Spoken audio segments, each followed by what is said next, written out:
This young man is lucky to have infinite regenerative powers, but it also brings him endless despair. In a class full of superpowered beings, your ability is nothing more than a punching bag they can recover from even the most serious wounds as if nothing happened. Every day, he endures the agony of living as if dead. But thoughts of his mother at home give him the strength to stay in this school, because graduating from the Academy of Abilities guarantees a good job. You can give your mother a better life, but all those delusions ended on your mother's very birthday. The bullies at school somehow found her workplace, and just because of one harsh word, they turned her into a vegetable. Despair, grief and pain transformed Ji Hyun from a mere victim into a true monster. Let us dive straight into the main topic. You are everywhere in the world. Monsters emerge from there, and among humans, fake awakenings appear, turning them into monster hunters. You play the tough guy, but suddenly, a block of ice hits your face. What then? The heavy iceberg crashing straight into Ji Hyun's face left him disoriented. I fell down in agony. My name is Kang Ji Hyun. The floor is stained with Ji Hyun's blood. I am nothing but a failure. Tiangsu, lips aching, spoke up. Wait. You fool. Ji Hyun lies broken and defeated on the floor. Hurry up. At the specialized high school for awakening abilities, all I have is regeneration, originally in srank power, but not for me. It causes excruciating pain as the regeneration unfolds. The bullies attacked me, mocked me, then laughed on, while I endured the pain of healing. Once the healing is complete, not even a trace remains. Teachers, police, they can't do anything, at least not with fakest class awakenings. The only reason I still endure is because the government treats them specially. Despite the pain, it is for you. Mom Ji Hyun spoke. You are back. Eat here. His father passed away when he was only 5 years old. His mother worriedly asked him how school was. Ji Hyun scooped up a piece of rice and replied, school was bad. While chewing, I smile happily. That is great. Your mom laughs out loud. Really? After graduation, I can become a hunter. Ji Hyun, escaping the sadness within, silently told himself to endure. With my abilities I will at least become an S-rank hunter. Although the income won't be high, but at least we will be able to live in a better place. Live truly happy. Mom, your birthday on the 10th.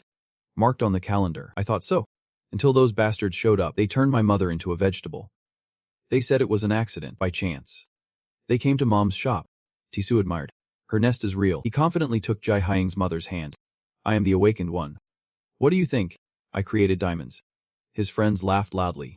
This guy's crazy. She tugged my hand, making the phone on the table fall. I apologized. The phone fell to the ground and cracked its screen. And by chance, Ji Hyun's mother, flustered, said, your screen. How could she repay him? Just as she finished speaking, Tisu summoned a spear of ice that pierced straight through her. Damn it. Their powers are out of control. Ji Hyun gritted his teeth until blood flowed, silently wondering, is it true? Furious, he bit down hard. I understand them all too well. Ji Hyun's teeth shattered and fell. It is not a coincidence at all. You lost control, tearing the bridge apart with your nails. Not strength or skill, just chaos. Ji Hyun screams in despair, a pain beyond words. The cityscape is calm and peaceful. Nothing happening. This is really okay. Tisu's friends are deeply worried. What if she dies? Who would care then? Tisu hissed coldly, then lipped down to grab the redhead by the collar. The little guys have the law to protect us. No need for fake awakenings. But hey, Tisu squinted and asked again, you think this is the first time I have ever hit someone? Suddenly, a shadow appeared in the distance. Why would you do that? Tisu wonders. Who the hell is that guy? Ji Hyun thinks. I am asking you why. What the hell is he talking about? Ji Hyun screams in rage. How could you do this to my mother? You damn bastard. Tisu immediately recognized a familiar face.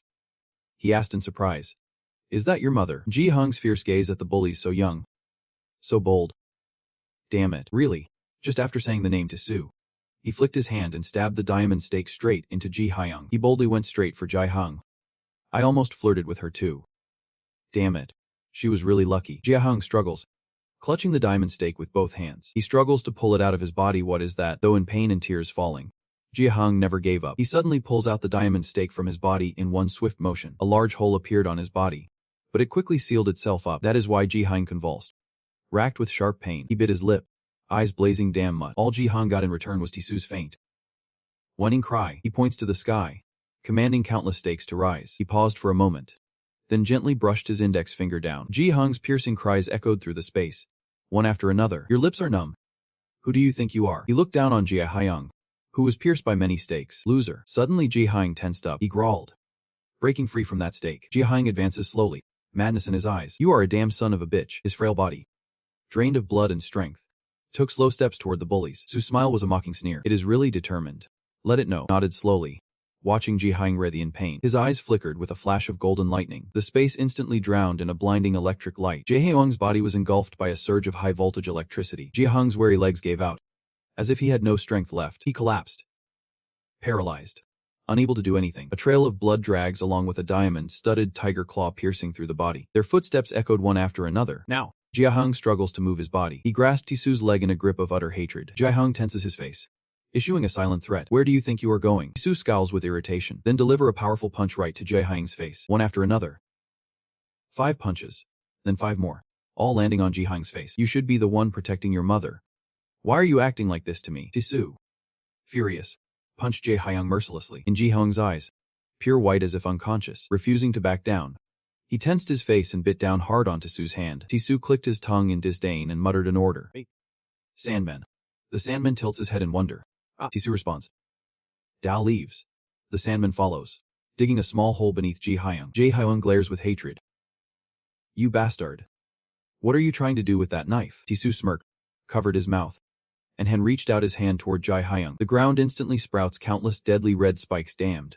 Ji Hyung is doomed in despair. I am going to kill you. His bloodshot eyes threatened to kill you. Ji Hyung's body was slowly consumed by sharp, thorny spikes.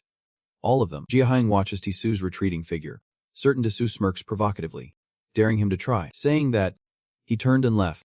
Can you get outside now? Ji Hyung's body was encased in a precious diamond block and buried underground. My hands are pierced by sharp thorns.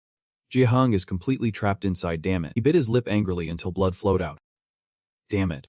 Ji Hyung screamed furiously unconsciously, then struggled with all his might, punching the diamond stake many times. Ji Hyung's hand, stained with blood and diamonds, could never have broken them. Ji Hyung's eyes widened in pain. Damn it. The air thick with tension. He gasps for air, struggling to breathe. Ji Hyung's eyes are pale and lifeless. The pain is too much. I can't stay conscious anymore. However, because of my regenerative ability, I was forced to wake up. Ji Hyung's pupils shift to a painful purple hue, as if his regenerative power comes with agony. Your leg twitches relentlessly, every second a brutal, savage torment. Ji Hyung's hand unconsciously reached for his skin in mid-air. Terrified, he grabbed the sharp diamond stick, painfully, then put the stake close to his neck, causing blood to splatter everywhere. Suddenly, Ji Hyung remembered his mother. But this damn regenerative power. Ji Hyung stumbles in agony, refusing even to let himself die. He can only lie still and accept his fate, helpless to the core.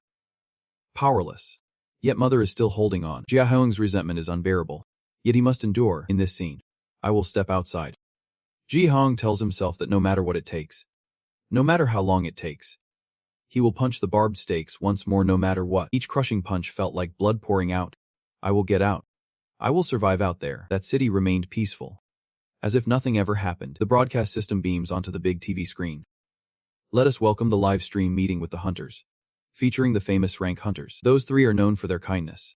I heard you also often do charity work. Since we were kids, helping others in need has always brought us joy. Trio of tapers sits before the camera, recounting their tale, and even now, we still feel the same. That was truly amazing. I heard that 5 years ago, you injured a citizen. When your powers went out of control, the audience fell silent after the question. Numb, face in hands, crying. He was the mother of a very close friend of mine. That happened when I was still a student, because I could not control my powers. I apologized to him, but since then we have not been able to contact each other.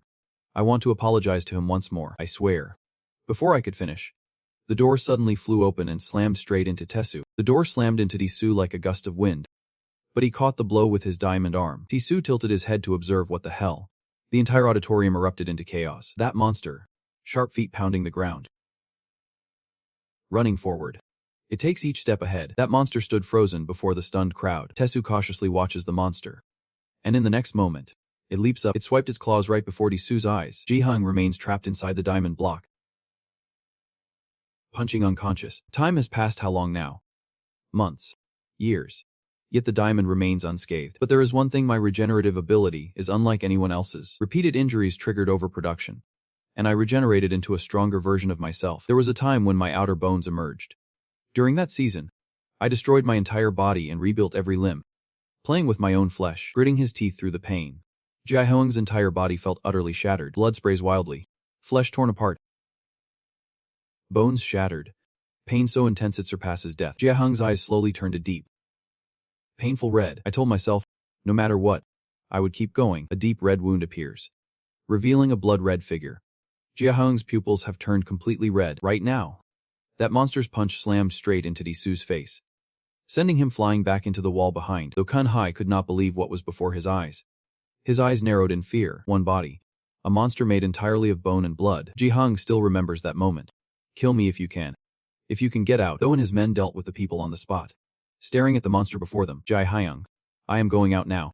Those damn pigs. A monster suddenly appears, punching Disu into the wall. While his two comrades are caught off guard, a grotesque shape appeared in the pupil of one of them. He stared wide-eyed at the newcomer. A strange figure shrouded in a mist of bone armor, but deep down, the two accomplices recall a memory. If you can get out, then come and kill me. Both stood frozen, Jiahong's face full of hatred. I am coming for you, you damn dog. Two teammates glanced back to see Disu standing up. What the hell is going on? Kill him. One of them has the energy to move. He dared to strike Jiahong directly. But of course, I did not flinch. Yet he still endures the pain of relentless grinding rebirth. Jiahong took wide strides forward, and before the man could react, his head was sliced clean off his neck. Disu and the other man were stunned. A moment of silence passing between them. You think avenging one man will ease your hatred? His accomplice quickly unleashed his power, creating a pile of sharp stones. Then he threw it at Jai Hyung, not caring at all.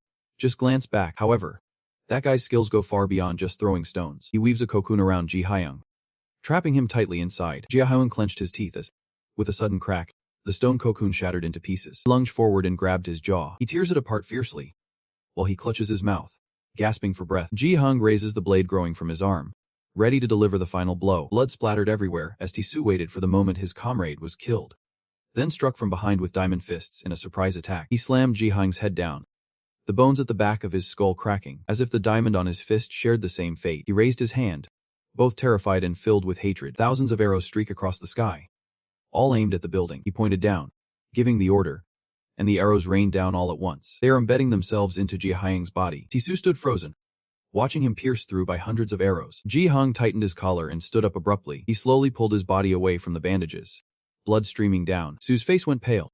Then he truly stood up. He turned back to look at him, pinned like a porcupine, bloodied and battered. Disu, terrified, wrapped his body with bandages. Then he seized the moment before I fully recovered, punching Jai Hyung straight in the face. He kept punching one thing after another like pounding rice. Last, with his strongest punch, Ji Hyung opened his mouth and caught his fist. He clenched his teeth, the diamond layer on his hand glistening with sweat. Disu stood frozen, mouth agape in terror. He bit down hard on Disu's hand, then plunged the knife through his chest and the diamond layer. He clutched his hand in pain, trying to pull the knife out. The more you rage, the tighter you clench your teeth. Blood seeping through the diamond layer. He grabbed his head. Disu's tears were filled with fear. He planted his other hand firmly on the ground. Still, the power creates a massive ice pillar piecing through Ji Hyung's body. Blood seeps down, staining the bandage crimson. Then he left him there and quickly ran away. Suddenly from behind, Disu's ice spear was thrown, piercing through his chest. He was racked with pain and gripped by fear, with hands and feet pressed to the ground. I turned my head to see him still standing tall, fearless. He curled up beneath, screaming in agony. Don't come any closer. Stop right there. He turned a deaf ear. Disu did something to him that made his eyes roll back. Tears streamed down, a desperate scream breaking free. After a while, blood flowed heavily down the steps. Disu was pierced by hundreds of his own bandages. Just like I was earlier. He is burning the grass. Who are you? Why would you do this to me? Ji Hyung looked at him like he was a bug. He raised his hand to touch the frost that covered one side of his face. Then, tearing it apart fiercely, Disu looked up with tears and snot streaming down. He just found out now. What will you do? In the path? Two accomplices and he held a block of ice to humiliate him. Hey, you creepy bug. What are you waiting for? Move. Back then, I was a student enduring his relentless torment. And now, with one side of his face scarred and disfigured, he said, insects. He raised the knife growing from his hand. Disu, like a fragile paper doll, endured it all. While his eyes burned with nothing but hatred, he slammed the knife in his hand straight into his mouth. Disu's eyes turned pale, pain overwhelming him as he lost consciousness. Ji Hyung pulls his hand back, blood and saliva dripping thickly down the blade. You seem to be regaining some awareness, surrounded by heads, the bodies of two comrades, and especially Disu. All three died in agonizing, blood-soaked pain. Ji Hyung looks down at the blood trail Su left behind, at the hospital where his mother lies. Jae Young leaned his body against the wall, sitting dazed as he stared at her, tears welling in his eyes. And father is on his deathbed, his lifeless eyes lying still without a sound. He kneels, face turned skyward, screaming and crying in the pouring rain. In a swirling golden vortex unfolds. Inside, the monsters with heads twisting from their necks lie in wait. Well done. The fake awakening group of 4 men surrounded a girl and said, it seems this is your first time entering the gate. Right, she smiled shyly. That is right. Thank you all for the spotlight. You are welcome. So-called awakened cast longing glances at her. We are even more grateful to her, she wondered. A man said with deep meaning. Whatever happens beyond the gate.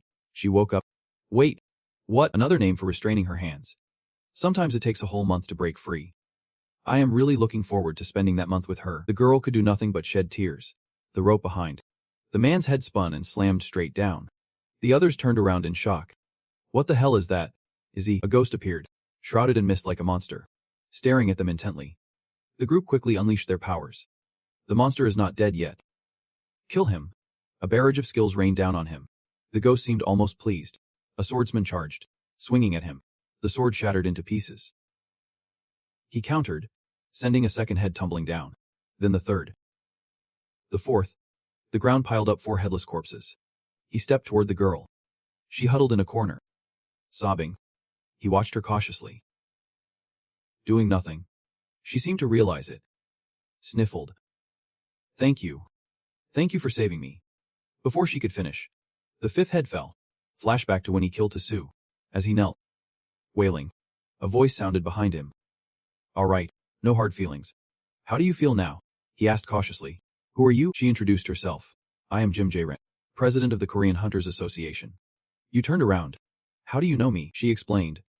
I have been watching you since 5 years ago. Her words provoked him. He quickly decided to end it. But she calmly spoke again. Your mother. I can help her. She smiled confidently as his blade flew toward her. The shock from his powerful punch shook the ground. But he stopped just in time. She repeated. Your mother. I have a way to heal her. But only a levels therapist in the world can do it, and that person is me. He doubted. Why should I believe you? She spoke clearly. Surviving such an accident. I thought it was thanks to the hospital. You hit a nerve. What do you want? She smiled faintly and made a request. I need it. The current terraformers are too powerful. Most military forces can't stand against them. Some can even counter nuclear weapons. Thanks to them, the monsters in the gates have been nearly wiped out. But the gates have not disappeared. Now, the gates are monster-free and used as passageways. Nations use them and deploy terraformers to wage war. Yet, our country lacks enough terraformers. We can't stop Japanese terraformers from invading. She looked at his half-human, half-monster form and continued. Then you appeared. If we fight Japan as terraformers, war will break out. But if you are a monster, it is no problem. I am counting on you. In return, I will save your mother. That is why you wiped out the fake awakeners, including the girl. He held a photo of his mother, face full of hatred. I'm out. You bastard. 2 teammates glanced behind and saw that the rhino had stood up. What the hell? You bastard. Just kill him. One of them still had energy. He was willing to go to the interrogation post and hit GH. Straight down. Of course he did not care.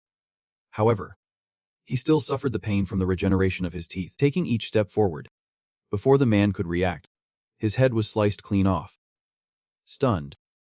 Paused. Avenging one enemy was not enough, as the accomplice swiftly conjured sharp stone shards and hurled them. But GA barely glanced back. Yet the power did not stop there. He was soon encased in a cocoon. Hold me tight in there, grinding his teeth. With a sudden crack, the stone cocoon shattered. He lunged forward, grabbing the boy's jaw, tearing it apart with force. The boy clutched his dying mouth. A blade sprouts from his arm, time to finish him off. Blood splatters everywhere. Tifensu waits for the moment he kills his comrade, then ambushes from behind with diamond fists. He strikes Jia's head, pinning him to the ground. The frost bone wrapped around his head melts away. But at the same time, the diamond on his fist suffers the same fate. Fearful and resentful, he raises his hand, as thousands of ice arrows fill the sky. All aimed at the building. He points down, giving the order, and the ice arrows simultaneously rain down, piercing Gay's body like a woven lotus. Tifensu stood watching him pierced through by hundreds of sharp stakes. Tightening his brow, struggling to rise, he slowly pulled his body free from the bandages, blood streaming down, face pale and numb. Then he truly stood up. Turning to look at him, he sat up. A sudden roar. I grabbed the knife, plunged it through his hand, piercing through the diamond-hard armor. He clutched his hand in pain, trying to pull the knife out. The more you rage, clenching your teeth tight, blood seeping through the diamond layer. He grabbed his head.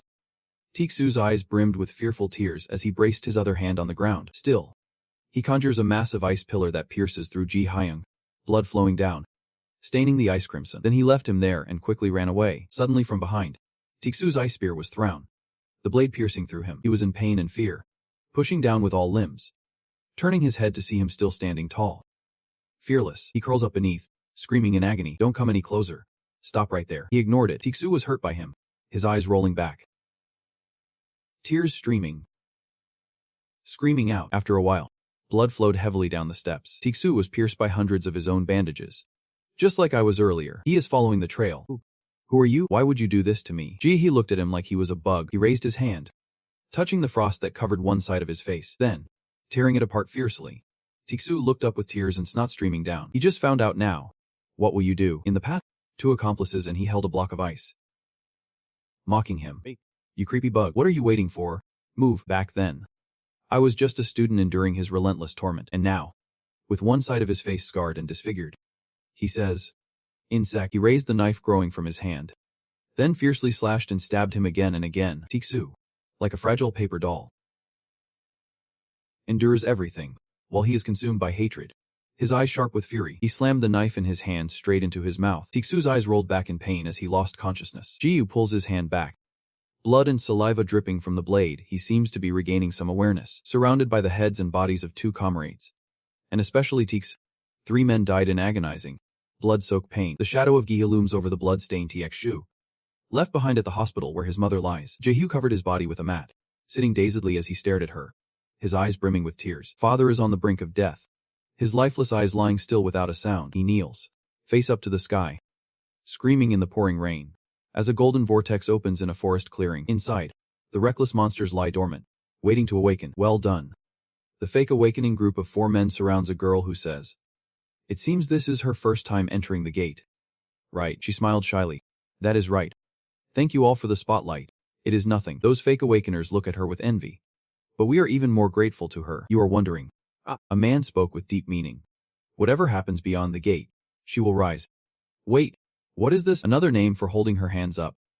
"Sometimes it takes a whole month to get it right. I really look forward to spending that month with her." The girl could do nothing but shed tears, one after another, as the man's head spun and crashed straight to the ground. The others turned around in shock. "What the hell is that tree? Who is that guy?" Ji-hying appears in a misty, skeletal form, wrapped like a monster, staring at them intently. Dam quickly unleashes his power. The monster's not dead yet. Finish it off. A storm of skills hit Ji-hying, and it felt like a satisfying scratch. A swordsman lunged at him, swinging his blade shattered to pieces. He strikes back, sending the second head tumbling, then the third, the fourth, amidst the field of 4 headless stakes. He took slow steps toward the girl. She wakes up, curls into a corner crying. He watches dangerously but does nothing. She seems to realize, sobbing, Thank you for saving me." But before I could finish, the 5th head fell. "Back when you killed Tisu." As you knelt there crying out, a voice echoed from behind. "Well done. No hard feelings. Then, how do you feel?" he asked dangerously. "Who are you?" She introduced herself as Sim Jae-ran, president of the Korean Hunters Association. He turned around. "How do you know me?" She explained. "I have been watching you all along, since the accident 5 years ago." Her words have haunted him. Ji-hong quickly moved to secure the evidence, but she remained calm and spoke up. "Sir, I can help her." She smiled confidently as his blade flew toward her, the shockwave from his powerful punch sending rocks and dust flying. He acted just in time. She repeated, "Your mother. I have a way to help her recover, but only the world's Solas class therapist can do it. And that person is me. You doubt it? Why would I trust you?" She spoke clearly, saying that despite such an accident, she was still alive. "I thought it was thanks to the hospital. He hit my weak spot." She smiled slyly and made her demand. "I need it. The hunter is too strong right now. Most military forces can't stand against the hunters. Some can even rival nuclear weapons. Thanks to them, most of the monsters in the gates were destroyed. But the gates themselves did not disappear. The gates are now free of monsters, used as passageways, with nations employing hunters to wage war. Yet, our nation lacks enough hunters. We cannot stop Japanese hunters from invading." She looked at his half-human, half-monster form and spoke. Then he appeared. "If we fight Japan as hunters, war will break out. But as monsters, it is no problem. I am counting on you. I will save your mother in exchange." "Which is why you slaughtered all the fake awakeners, including the girl, holding the photo of your mother in your hand. If you accept to become our monster, you agree to kill people because of that epidemic, and then turn around and leave." 3 years ago, the gates in the sky began to appear more frequently, showing no signs of stopping, yet most monsters from the common gates have been tamed. The higher-level gates harbor even more terrifying beasts, so the world's fear becomes the hunters, strength they are those who have mastered supernatural powers. From those monsters, forged by harsh times, emerged a legion of deadly hunters the world must fear, recognizing the imminent danger to their homeland. Some nations have tried to eliminate them. They used every means: fighter jets, artillery, and modern weapons to fight back against the hunters. But the power of those hunters was astonishing. Battles erupted, yet all ended in total defeat. Every single fighter jet, the bullets were useless. Only one person could use psychic powers to wipe out an entire squad. Truly impressive. From that point on, things began to escalate, with agreement signings between the US government and hunters taking place across many countries. Hunters worldwide realized, either make peace with their nation or invade by force, crushing all opposition to seize power their own way. And the country targeted by the hunters is none other than Japan. The reason is simple. The Prime Minister is an SS-level hunter, wielding the pyrokinetic power of molten lava. He was ruthless even before awakening, and after the hunter system emerged, he sought to dominate South Korea. However, that ambition was halted by a monster Jae-hyung himself, transformed by his own regenerative powers. His power lets him regenerate his body, but it also brings great pain. Seeing and self-healing, his body regenerating, the ruthless hunters watched in shock. Some in the crowd whispered, "He has been reborn again." Prime Minister. Before he could finish, a swarm of hunters rushed toward Jae-hyung, shouting, "Leave it to us." One of those stepping forward is Japan's 7th-ranked Jae-maru, and the other is Japan's 8th-ranked Taku. Both hunters, Jae-maru and Taku, closed in on Jae-hyung. Jae-maru stepped closer and said, "A monster that can reincarnate." Taku leapt, weapon in hand, slashing across his neck. "What if I cut off your head?" I thought he was defeated, but Jae-hyung is still fine. He glances coldly, gripping Jae-maru's head with one hand. He decapitated Taku. Jae-maru's head was grabbed and pulled back, yet he effortlessly fought off 2 opponents alone. Jae-maru is still stunned, unable to grasp the situation he is in. Jae-maru's eyes snap open, shouting, "Wait." Then a fist slams his head to the ground, blood splattering as he screams in agony. Bleeding profusely, Jae-hyung slowly raises his hand, eyes locked with the stunned hunters standing before him. Jae-hyung slowly stands before the gate. Below, Jae-maru lies lifeless. The Prime Minister watches closely. One person gasped, "What is this?" The hunters started whispering, "That bastard. How dare he do that to our hunters?" The Prime Hunter activated his powers, coldly declaring, "From now on, anyone who dares take a step will face total annihilation." The Hunter Prime Minister has grown uneasy with Jae-hyung's actions. A fierce battle is surely imminent. All the hunters trembled upon hearing the Prime Minister's words, falling silent to listen intently. He stood still right before the gate, unwilling to leave. The leader of the fierce hunters, tall and proud, awakens his supernatural power. At another time, in some winter, snow was still falling heavily outside. A little girl sits alone at the street corner, shivering and uncomfortable. She curled up, eyes shut tight as if waiting for death, when suddenly footsteps drew closer. A well-dressed man bends down gently and says to the little girl, "Hey there, kiddo.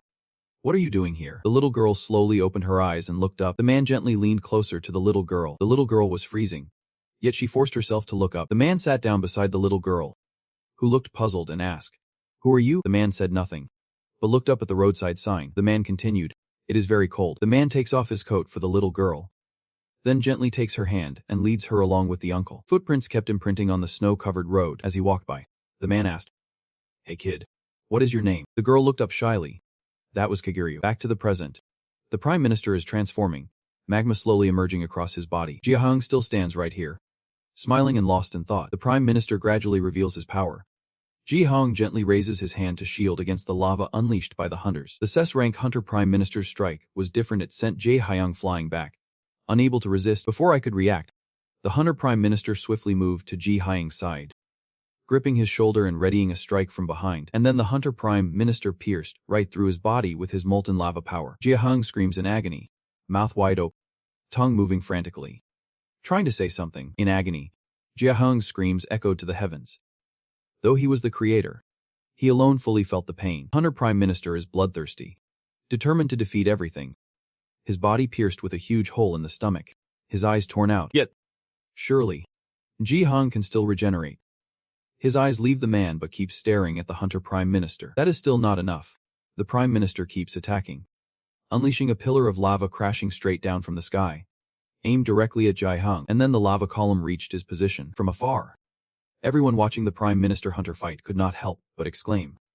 Amazing. He was beaten until there was no flesh left, only bones and streaks of lava. The hunters had to admit, the Prime Minister is truly exceptional. The Prime Minister's hands are tied, and on the ground lies the head of some girl. Just as he was about to leave, the Prime Minister turned back to look. Jae-hong's body is beginning to regenerate once again, all his bones fused into a skeleton, each cell beginning to heal. Throughout the entire regeneration process, Jae-hong kept screaming loudly. The Prime Minister stared intently at him.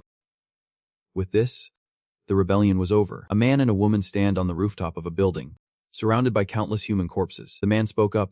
I am sorry for dragging you into this mess. The girl replied. It is. As she stood behind the man, she was the same girl back then. Kagiryu, who had wrapped her own wound. The man gazes into the distance and says, they have not defeated Japan yet, and now we must set our sights on South Korea and China. The man wrapped the wound with cloth, stemmed the bleeding on his hand, and said, next time, you might lose your life. If you are scared, just say so, and I will let you stop. Kagiryu speaks. You are the one who guided me. When I was about to die on the street, my life became yours, but there is one thing I want. Kagiryu stepped closer to the man. The man spoke up. Can I collect it once everything is done? Kagiryu continued. May I call you father? The man closes his eyes and says, why be so rigid? Keep talking, even if you do not. From the start, Kagiryu stood still, staring at the man. After the night fades, the lights and moonlight keep shimmering on the surface. The man turned around and continued. He is already my son. The Prime Minister's rising momentum continues, like a volcano erupting, surrounded by lava, steadily advancing toward the hunters. One of the hunters used his skill to freeze the lava flowing toward the group. Right after acting, the girl looked up and said, Judo, everything around is molten lava. Even the Prime Minister is burning fiercely. The hunters stand within the safe zone of ice created by the girl. Jae-hyung stands at the edge of the lava field, gazing up at the Prime Minister. The volcano looks like it is about to erupt at any moment. And then the volcano erupted with a mighty blast. A voice echoed through every cell, melting and fading away. The Prime Minister stood in full focus, ready to unleash the molten strike. A flash of light streaked swiftly past him. The hunter's leader strikes with terrifying speed, his body slowly fading away. Jae-hyung's body gradually loses every cell, leaving only the skeleton as he struggles to leap onto the Prime Minister. He reached out his hand, looking toward the Hunter Prime Minister. The Hunter Prime Minister gave him no chance to counterattack, immediately swinging his hand to create a whirlwind column, striking the skeleton from below for the rest of his chain. The volcanic eruption surged upward, his body slowly dissolving away. People around panic and scatter. Someone shouts, Prime Minister. Others yell, watch out. Dodge. A volcano in the heart of the city is erupting. The Prime Minister returns to his original form, a crater formed by a strike. Beneath it a lake of lava, Jae-hyung's bones floating on the surface. The Prime Minister watching from above. The Prime Hunter speaks out. Henaim. The girl was called and immediately leaned forward to respond. Henaim slowly removes her gloves. Becoming the embodiment of ice, her power lies within it. Henaim gently touches the ground, slowly freezing as it descends into the lava pit. The lava pit has been transformed into a stronger material, trapping him right beneath it. The Prime Minister turned away and said, freeze it down there. Jae-hyung is trapped beneath the lava pit as the surface slowly solidifies. He struggles, looking up with a desperate will to rise. The Prime Minister added, forever, in South Korea, at a certain treatment and laboratory room, a girl is desperately using her healing skills to save a man's life. The girl's arms reveal long veins, a testament to her struggle and determination throughout the journey. The person lying on the bed has lost half of their right hand. This young man looks familiar. Signs of life are slowly emerging. The young man slowly opens his eyes. Amid the girl's desperate efforts to save him, the city is drenched in blood, and the volcano shows signs of eruption. Above the crater, Jodo's men were just stopping the volcanic eruption, channeling the water flow into the pit. Jodo turned to his subordinates and spoke, leaving only a few behind as the others turned back, their voices rising in unison at the command. Yep. While no one was paying attention, a hand drifted up from the solidified lava, cursing fiercely as it emerged. Don't even try to escape. The hand has broken free from the grasp of the lava surface. Reaching upward, the monster trying to escape the lava flow is Jurang because the lava layer was too thick. His escape was hindered. He screamed, his face like this, inside the blood gate. I have endured tens of thousands of trials. Jurang begins to break free, his form melting and dripping like molten lava. A truly terrifying sight. Mustered all his strength to break free from the lava surface. Bursting upward, Jurang said in pain, but this pain has never felt easier. Like sensing a sharp aura drawing near, Aname turns back to look toward the pit. Jurang is walking towards her. Seeing this, Aname panicked and looked at Judo, saying, Judo, Judo. Covered in wounds, Judo's expressionless voice replied, A name. Lead the hunters to escape first. As he finished speaking, Judo activated his power. Emitting a radiant light around him, Judo leaps down and lands a powerful punch, sending Jurang flying backward. A name. Worried. Placed a hand on his shoulder and said, Judo. Cut to Hammy and Judo now at home. A name stands outside the door. Worried. Asking, are you overdoing it? Judo, clutching a bloodstained cloth, his scarred back turned to Name, said, a name, slapping his hand on the table. He continued, Japan is the weakest. If we do not invade Korea, survival is impossible. A name hugs Judo's arm, sets a glass of water on the table for the wary Judo, and says, but many of our hunters will have to die too. Judo replies, you just need to keep fighting. Even if my body is destroyed, I will still protect my country. That was Name's chain attack. Judo is now in a battle stance, his eyes blazed with fierce intent, as if to obliterate his opponent instantly. Judo summoned all his strength and launched himself straight at Jurang. He strikes relentlessly, each blow delivering critical damage, leaving Jurang no time to react. Fierce as battle erupted, triggering dozens of massive explosions within the Dungham Mountain. A name, outside the mountain, looking at the hunters present, said, the Prime Minister has ordered us to retreat. I will stay behind, so all of you must. A name, face full of sorrow, lowers his head and continues. Hearing this, all the hunters present knelt down and said, we have all received great support from the Prime Minister. We will protect His Excellency to the very end. Madam Prime Minister. Inside the lava mountain, Judo continues to battle the monstrous Jurang. The volcano, shaken by their battle, is on the verge of collapse. Judo and G clashed relentlessly, exchanging countless blows without knowing how many they had taken. Atop the inane volcano, hunters eagerly await the shimmering silhouette of Judo. In a split second of unguardedness, the Jurang monster seized the moment to leap towards the Name group. Before she could even grasp what was happening, Jurang grabbed Name's hand and pulled her down, as the hunters shouted in unison, Madam Prime Minister. Judo saw his wife dragged down by the monster Jurang and screamed in rage. The hunters began activating their powers, leaping down after Jurang. After grasping Name's hand, Jurang's half-body absorbed her power and froze instantly. Judo then blew fire towards Jurang. Name's face was tense, emotion still unclear. As Judo clenched his teeth, he lashed by snatched Name from Jurang's grasp, holding them close as he severed one of the monster's arms. Enduring the pain of losing an arm, the monster Jurang seizes the moment, slicing off Judo's head. A Name seemed robbed of their soul, mouth agape, unable to believe what just happened before their eyes. All the hunters have surged down now. A Name is using all his strength to keep Judo's head from falling, but Jurang's spear has already reached Name's hand. The hunters just landed and immediately asked her, the Prime Minister's wife, if she was all right. A Name, pale, covered her mouth, stammering as she looked toward Judo's head, calling his name. Tears streamed down her face as she approached Judo's head, slowly melting in the lava, and screamed out, Judo. Even the hunters cried out in astonishment. Prime Minister. Jurang is still alive, closing in on Name and the hunters. His current physique has gained flesh, no longer just bones like when he first emerged. Moved closer to Name, now so massive he was like a giant, leaving Name frozen, tears streaming down her face, darkening everything before her eyes. Suddenly, she opened her eyes to see Judo holding her hand, staring anxiously. You are awake.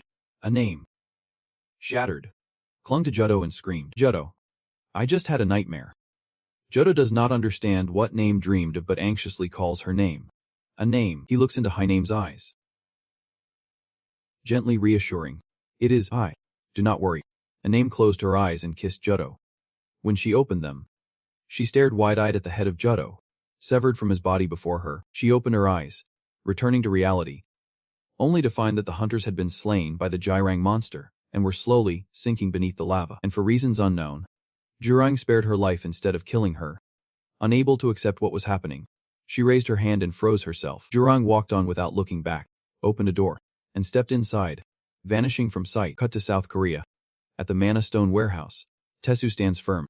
The girl beside him says, Tesu, you can't go that far. You are the only one left with mana, which is why we saved you. Your friend Tesu coldly replied. I know. Tesu looked at the photo of his friends and continued. They almost have no mana left. The girl stammered. So why is that? Before she could speak, Tesu cut her off.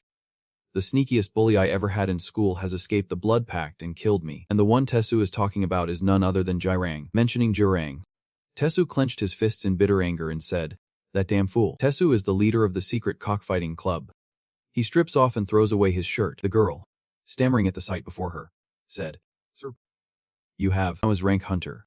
Tesu coldly responds to the girl's doubts. That is right. Behind Tesu, countless ceiling inscriptions are glowing brightly with fierce determination. You declared. I have broken the seal at the rooster gathering. The brown-haired girl runs in, gasping for breath in panic, watching Tesu, her back marked by the remnants of the seal. She gasped. The seal has been broken. He smiled faintly upon hearing that, then turned to face the rows of people and ordered, assemble all members of the Kaizomam Jang immediately. The man in the black suit at the front of the line stands ready to obey. Yep, sir. Master of the council. While those behind whisper among themselves. What? I thought he was dead. The person beside me replied. It seems the vice president has revived him. The man in the black suit is Hang Kyung Chan, the manager of the srank tactical team. Slightly hunched over, one hand lets go. The other gently raises a glass and says, that monster has moved to the gate after Nat's pursuit. You called us? Surely the Lord. But as we spoke, that ruthless Tesu cut and damn that bastard Kai Yang Chan thought.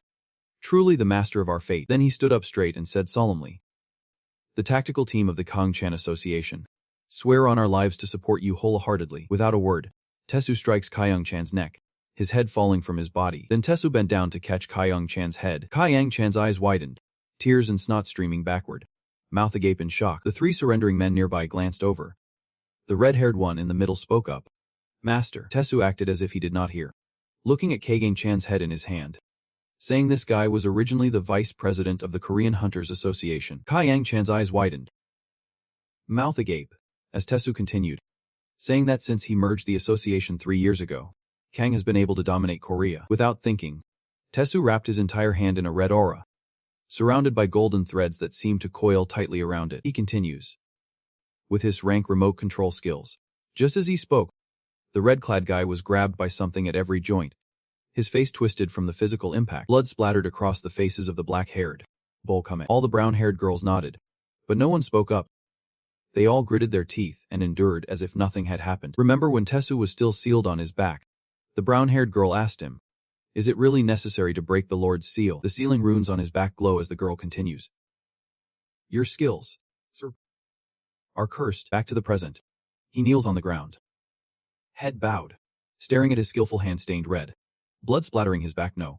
This is for the best. His eyes turned terrifying, a beam of light radiating from his right hand, bloodstains surrounding his kneeling form, making him even more fearsome. He turned his head and asked, do you all want to support me with all your might? A sword-like blade, sharp and long, forged by Tesu, slowly cuts through the crowd, beheading one person after another, blood splattering everywhere, even hitting the face of the person standing closest. The crowd erupted into chaos, screams of terror filling the air.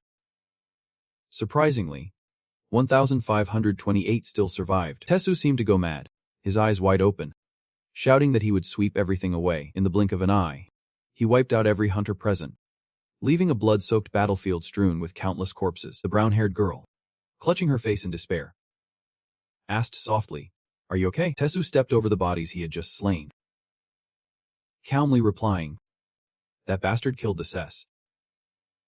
Prime Minister. Colorful threads emerge, pulling the bodies together, bloodied corpses pierced by long, skeletal claws, each thread drawing them closer. Stacked high, Tesu sat atop the pile of corpses, his shirt soaked in fresh blood, coldly saying, it is still not enough. His thick voice echoes, I will kill him at all costs.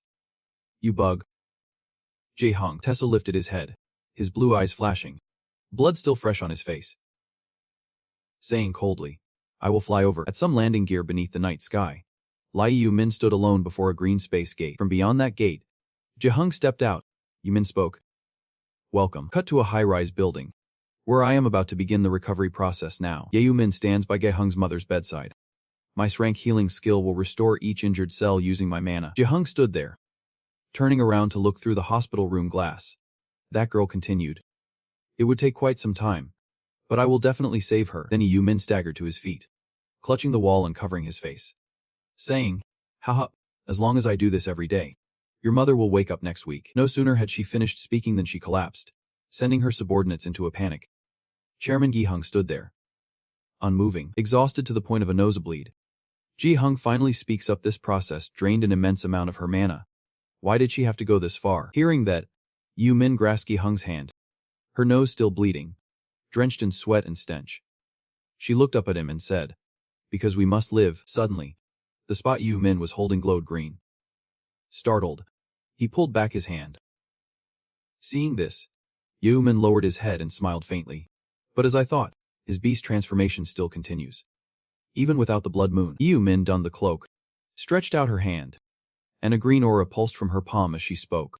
Ever since the first gate appeared 50 years ago, all the others have gradually become blood pits. But ever since Gi Hung escaped, rapid changes began, turning every gate in the world into blood portals, and the mana flowing within is fueling your strength. Yu Min continued. Speaking of the mana flow, if a regular gate is a pit, then the blood gate is a passageway. It connects to somewhere, and something is coming through it.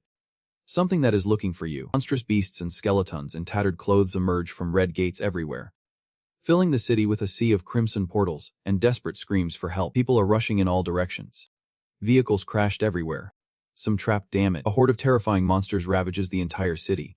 Those sinister clouds above, at the South Korean government office. The outer protective shield shows cracks from the monster attack. Screams echo from inside. What the hell is going on? The furious boss slammed the table and shouted. Why did not the team respond when we called? The subordinate trembled and stammered. I was arguing about that because the entire squad was wiped out.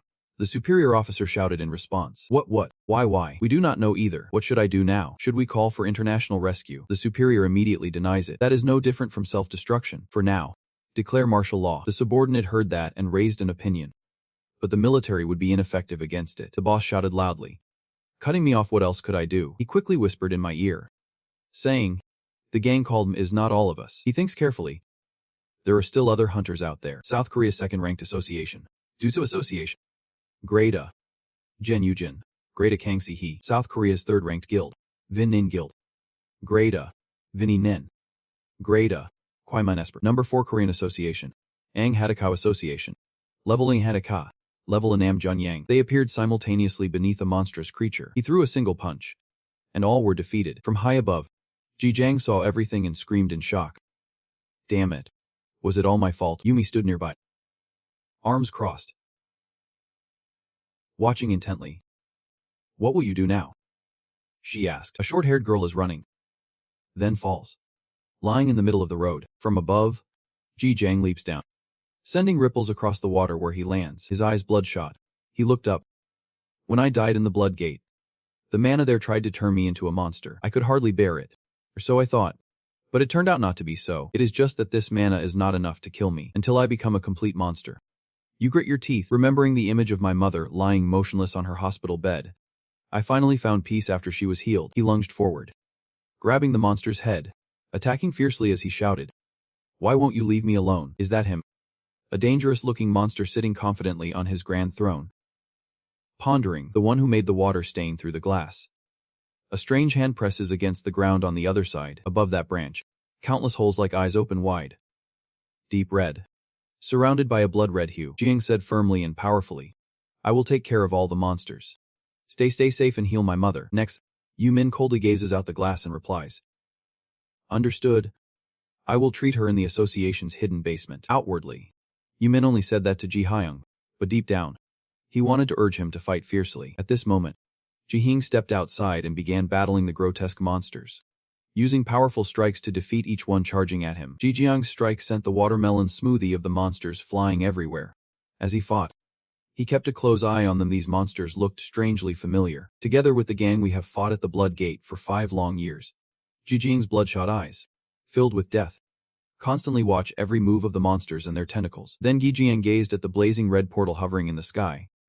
The number of monsters emerging was limited, as all activity would cease after a while. I have slain all the monsters around here. If I keep going, I might find happiness beside the shattered remains of the beasts I have just defeated. Ji Jiang was still joyfully contemplating the future when suddenly, a bullet pierced his head from behind. Then came a storm of bullets raining down on Ji Jiang, blood dripping. He was stunned. What the hell is this madness? Behind the bullets fired, a line of tanks advances, and from there comes a voice asking, is that it, sir? Ji Jiang saw the shooters and grew even more surprised. Soldiers. On the other side, a soldier reported to the commander. It harms no one, only kills monsters. The commander with full gear shouts loudly. It does not matter. It caused this tragedy. We must quickly trap it and wait for the hunter team to arrive. Every word from the military left Gi Jiang utterly confused. What? He had clearly helped them destroy the monsters.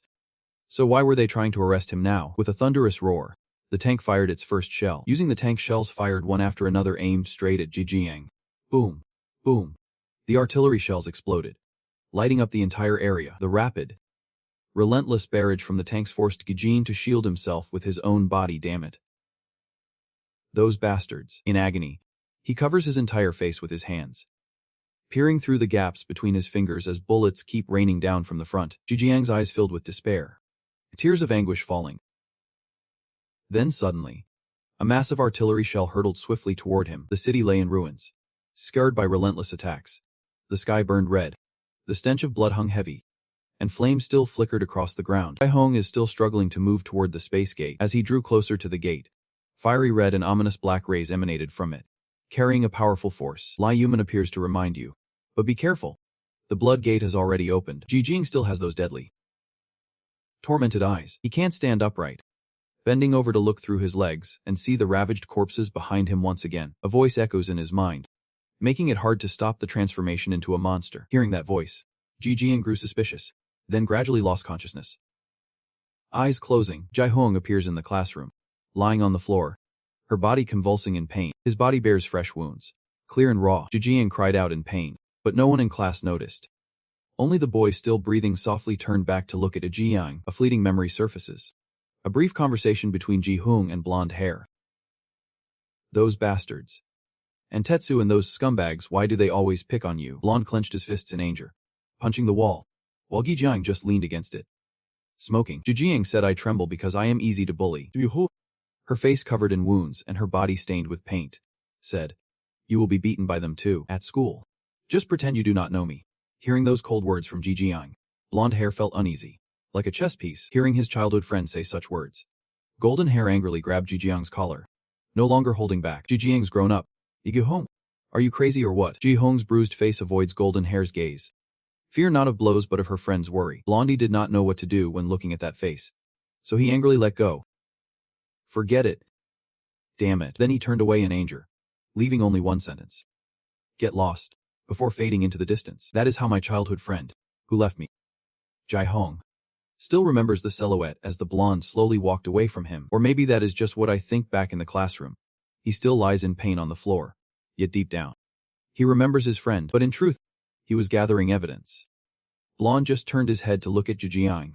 Yet his eyes were deep, his face veined with tension. It is reflected in his right eye, the eye that holds every captured image. After gathering enough evidence, he sent it all to the police, the educational institution, and many other places. Then, the very next day, in some hospital room, amidst cries of torment and despair, they found him with his right eye gone. Blondie is furious as Jaihung keeps nagging relentlessly. Damn. He is dead. Staring at the bamboo scroll, eyes locked on Gijiang. Jaihyung. Blondie. Bow your head. Maybe I can't go to school with you anymore. Jijiang seems to collapse, overwhelmed by sorrow. And Tetsu is that damn bastard. Right. He was so furious his whole body trembled. Thinking, I will definitely. Blondie did not let him finish. He placed his hand on a few guys. Blondie's face revealed pure fear. Sweating profusely, struggling to speak. Do not do this. Jihyung wipes away his tears. Worry gripping him, he has lost his powers. Now what? Golden hair. Rest easy. Do not worry. Then you raise a finger. Half smile. Pretending you are still okay. That it is all fine. So those images were just old memories of Gihyung. He held in his hands the severed head of his childhood friend, and remembered the words related to the present. I am joining the army. Just now, you were holding your friend's head, and only when the mask fell did you realize one of the soldiers on the other side was your friend. But it was already too late, for he was dead. Jijiang's mind seemed shattered. Weighed down with heaviness, he clutched his friend's head, crying out in despair, his screams shaking the entire valley. But no monster cared about Jijiang's pain. They took the chance to attack him from behind. Jijiang lets go of sorrow and leads the charge back into battle. He slashed his long, sharp claws lightly across the monsters.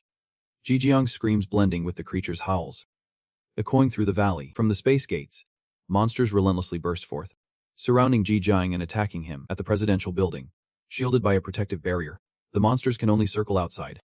Inside, a sound emerges. President.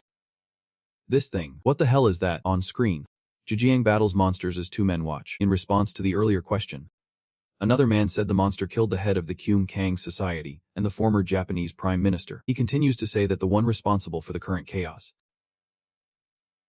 After investigation, has been decided to be killed so the gates can return to normal. The president watches the screen in confusion. Why are they all fighting in chaos like this? The man living with the president, his secretary, replied, "We do not know. But more importantly, there are other monsters we can't defeat." The president kept his eyes glued to the screen, visibly angry. The secretary continued, adding that the blood plague had begun to spread, and it could no longer be delayed. In response to those reports, the president asked for more details. "What about the hunters?" The secretary immediately reported, "They have been eliminated." This gives the president a terrible headache. He warily rubs his temples. "Yeah. Get in touch with the foreign hunter's office." Somewhere, a muscular man in a blazing red outfit grips a blood-soaked sword. "That woman is the top fighter in all of China, Lun Duquan." She asked the old man carrying many weapons behind him, the monster that caused the death of the hunters, and the son because of the blood curse. Then she thrust the blade's tip hard into the ground, cracking the earth beneath. That voice grew filled with delight. "This will be fascinating." Beneath the blazing red sunset, only those two mysterious figures remain, with countless fallen soldiers lying in blood-soaked earth behind them. Elsewhere, a woman with white hair and a headpiece watches Ji Jiang's every move. What the hell? This is it. She, Vladimir Ruzana, the top of the Russian Federation, sits on the throne of power, surrounded by multi-angle screens monitoring everything. Ruzana clenches her fists in fury as she watches the scenes unfold. "Damn it." In America, the man stood white-faced, looking up at the sky, where a protective veil whispered, "I can hear the screams of tormented souls." The white-haired man stood atop a high rock, watching below as portals opened and people scattered in chaos. The man in white said, "I must go now." Jiden behind him warned, "What? If you go, the war in Russia will." Outside the protective barrier, the people beyond were about to break through. The water stains grew larger. Purple rays began to appear, and the pale man declared, "The war is over." Then the protective shield vanished. The pale man released a purple light that cleared the air and spread his wings, feathers scattering in the wind. Brother Gaiden stands behind, horrified and tearful. The man from White Plains, America's top Stephen Lucas, grips the rope, radiating immense power, reads the tears, returning to Korea. Kang Jae-hyung cherishes the moments he has lived through. "I fought monsters for 5 years in the blood hell, enduring harsh conditions with no food or rest." His lips dry and cracked. His weary feet falter with each step. The battle repeats endlessly, all just to survive. "There. We will feel utterly exhausted. Whenever I feel myself losing reason, the monster within begins to awaken. But every time, I remember the faces of two people. My mother lying in a vegetative state on the hospital bed, and the face of the one who caused her fate. Thanks to that, my transformation into a monster was held back. Now I am starting to lose control again. Could it be that having taken my revenge has weakened my will? It might be the blood hell's power growing stronger as I approach, and I just can't control myself, so I became a killer, leaving behind bodies with wide open eyes, never closing, lying scattered wherever Kang Ji-hyung passed. They are innocent people. I must escape this hell and take down all the monsters here. Only then can I hope to atone for my mistakes." Something suddenly struck, shaking Kang Ji-hyung's entire body, making his blazing red eyes fall to the ground in shock. "What is that? Is that a pastor with wings in the distance?" It was back in the year when the dungeon suddenly appeared in the human world. On Christmas Eve, inside a church, the pastor stands at the pulpit, saying, "But on Christmas, we want to show our gratitude for the day." In the wind, there were over 1,000 people on the road, as dungeons suddenly appeared everywhere, opening wide, with countless dungeons emerging unchecked by any hunter. Monsters emerge from the dungeon, attacking the believers. Chaos erupts as everyone screams and flees. Where I? Save me," the shining pastor whispered urgently. "Quick. Hide now. Run outside fast." A believer ran up to the pastor, urging him to run fast too.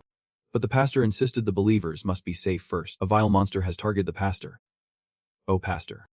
And then a beam of light, a radiant glow from the pastor, blazed brilliantly. From his shoulders sprouted a pair of angel wings. Could this be the will of the Lord? The monsters all dropped dead because of that. The pastor clasped his hands, tears falling. A moment of awakening. At an American church, over 10,000 believers have gathered here. The number of people with minor injuries is 138. And the number of fatalities is 0, no one at all. A monster was about to attack a boy when a pastor saved him and killed the beast with his awakening. This is the world's first false awakening at sssrank, and the hero who saved America from disaster. Since I was a child, I have held him in the highest regard. That is Stephen Lucas, America's top-tier class hero. But why is that day present here now? Kang Ji-hyung had just recovered and sat up when the fake Stephen Lucas struck a devastating blow once again. Kang Ji, bewildered, realizes so that is it.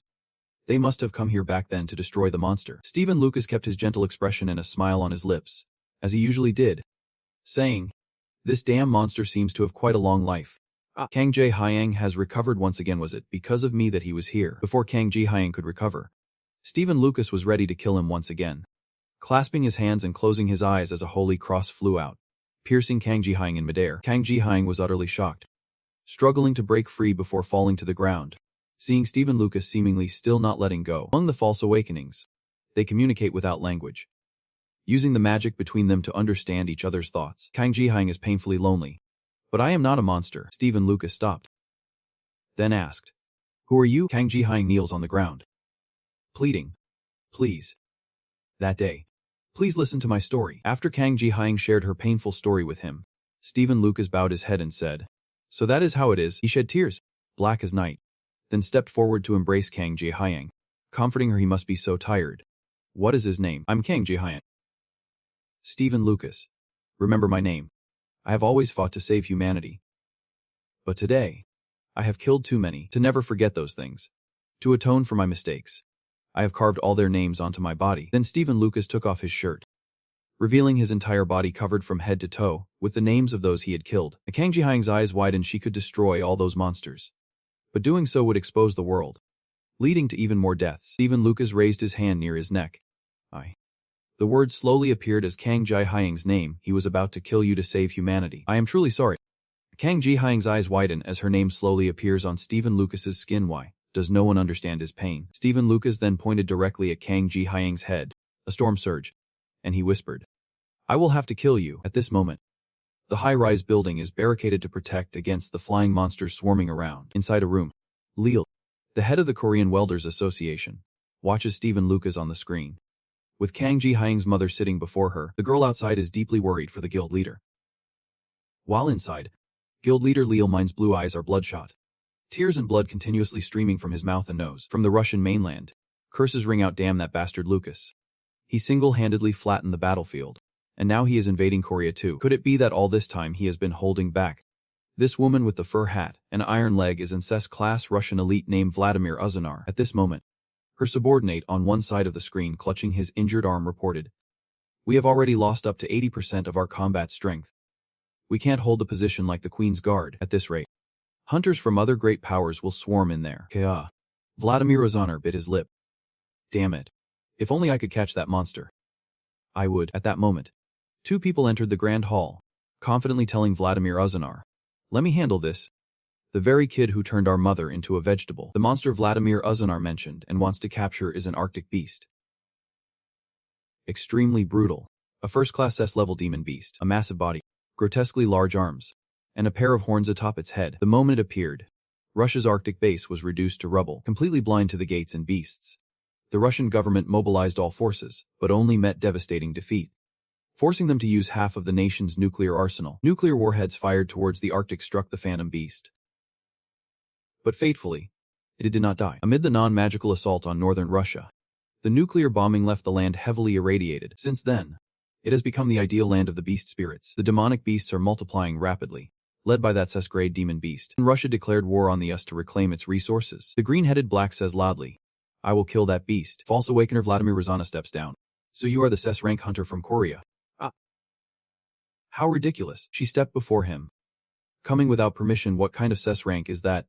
Demanding to kill the Arctic demon beast. Vladimir Rozana snapped his fingers with a glare, as if daring them to die. The ground beneath the silver-haired man and the pink-haired girl suddenly compressed violently, forcing them to collapse. "That kid stammers because of you. You are the one who caused all this. And that is why I am here." Vladimir Rozana, hearing this, grew furious. "Damn brat." Laughing recklessly, saying, "I could kill someone." Vladimir Rozana sat on her throne, amused, pointing at him. The Asian, did he really think he could cross that radioactive zone? A shield. It is useless against high-level radiation. Vladimir Rozana froze, staring. What was she looking at? That silver-haired kid kept moving, forming a shield denser than any ordinary barrier. Knowing this kid could cause a storm, she stopped pressuring us and said, "It is, as long as you can kill the Arctic beast, I will give you 30%. Half of its demon stones." That kid agreed immediately. "Wait for my signal. I will kill him right now." Back with Kang Ji-hyang and the awakened imposter Stephen Lucas, he whispered every word of apology. "I am truly sorry I had to kill you." Kang Ji-hyang's body was shattered into hundreds of pieces after receiving that blow, pieces of flesh flying in all directions. Among them, his eyes remained wide open and bloodshot, as if every injustice was etched upon them. While Kang Ji-hyung's flesh fell to a corner far from Stephen Lucas. I am slowly recovering my body again. This is something I can't ignore. What should I do? Before he could fully recover, while Stephen Lucas was standing and looking around from afar, suddenly he appeared right behind him.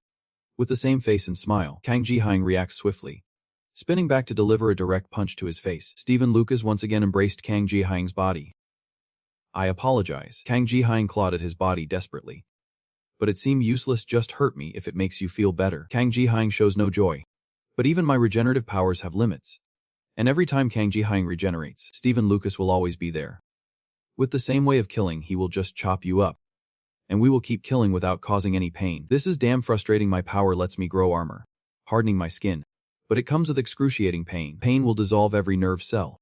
Those agonizing moments between life and death. Every time Kang Ji-hyung's eye regenerates, it darkens bit by bit, agonizing beyond words. Each second of regeneration is endless pain. Flesh and bone twisting.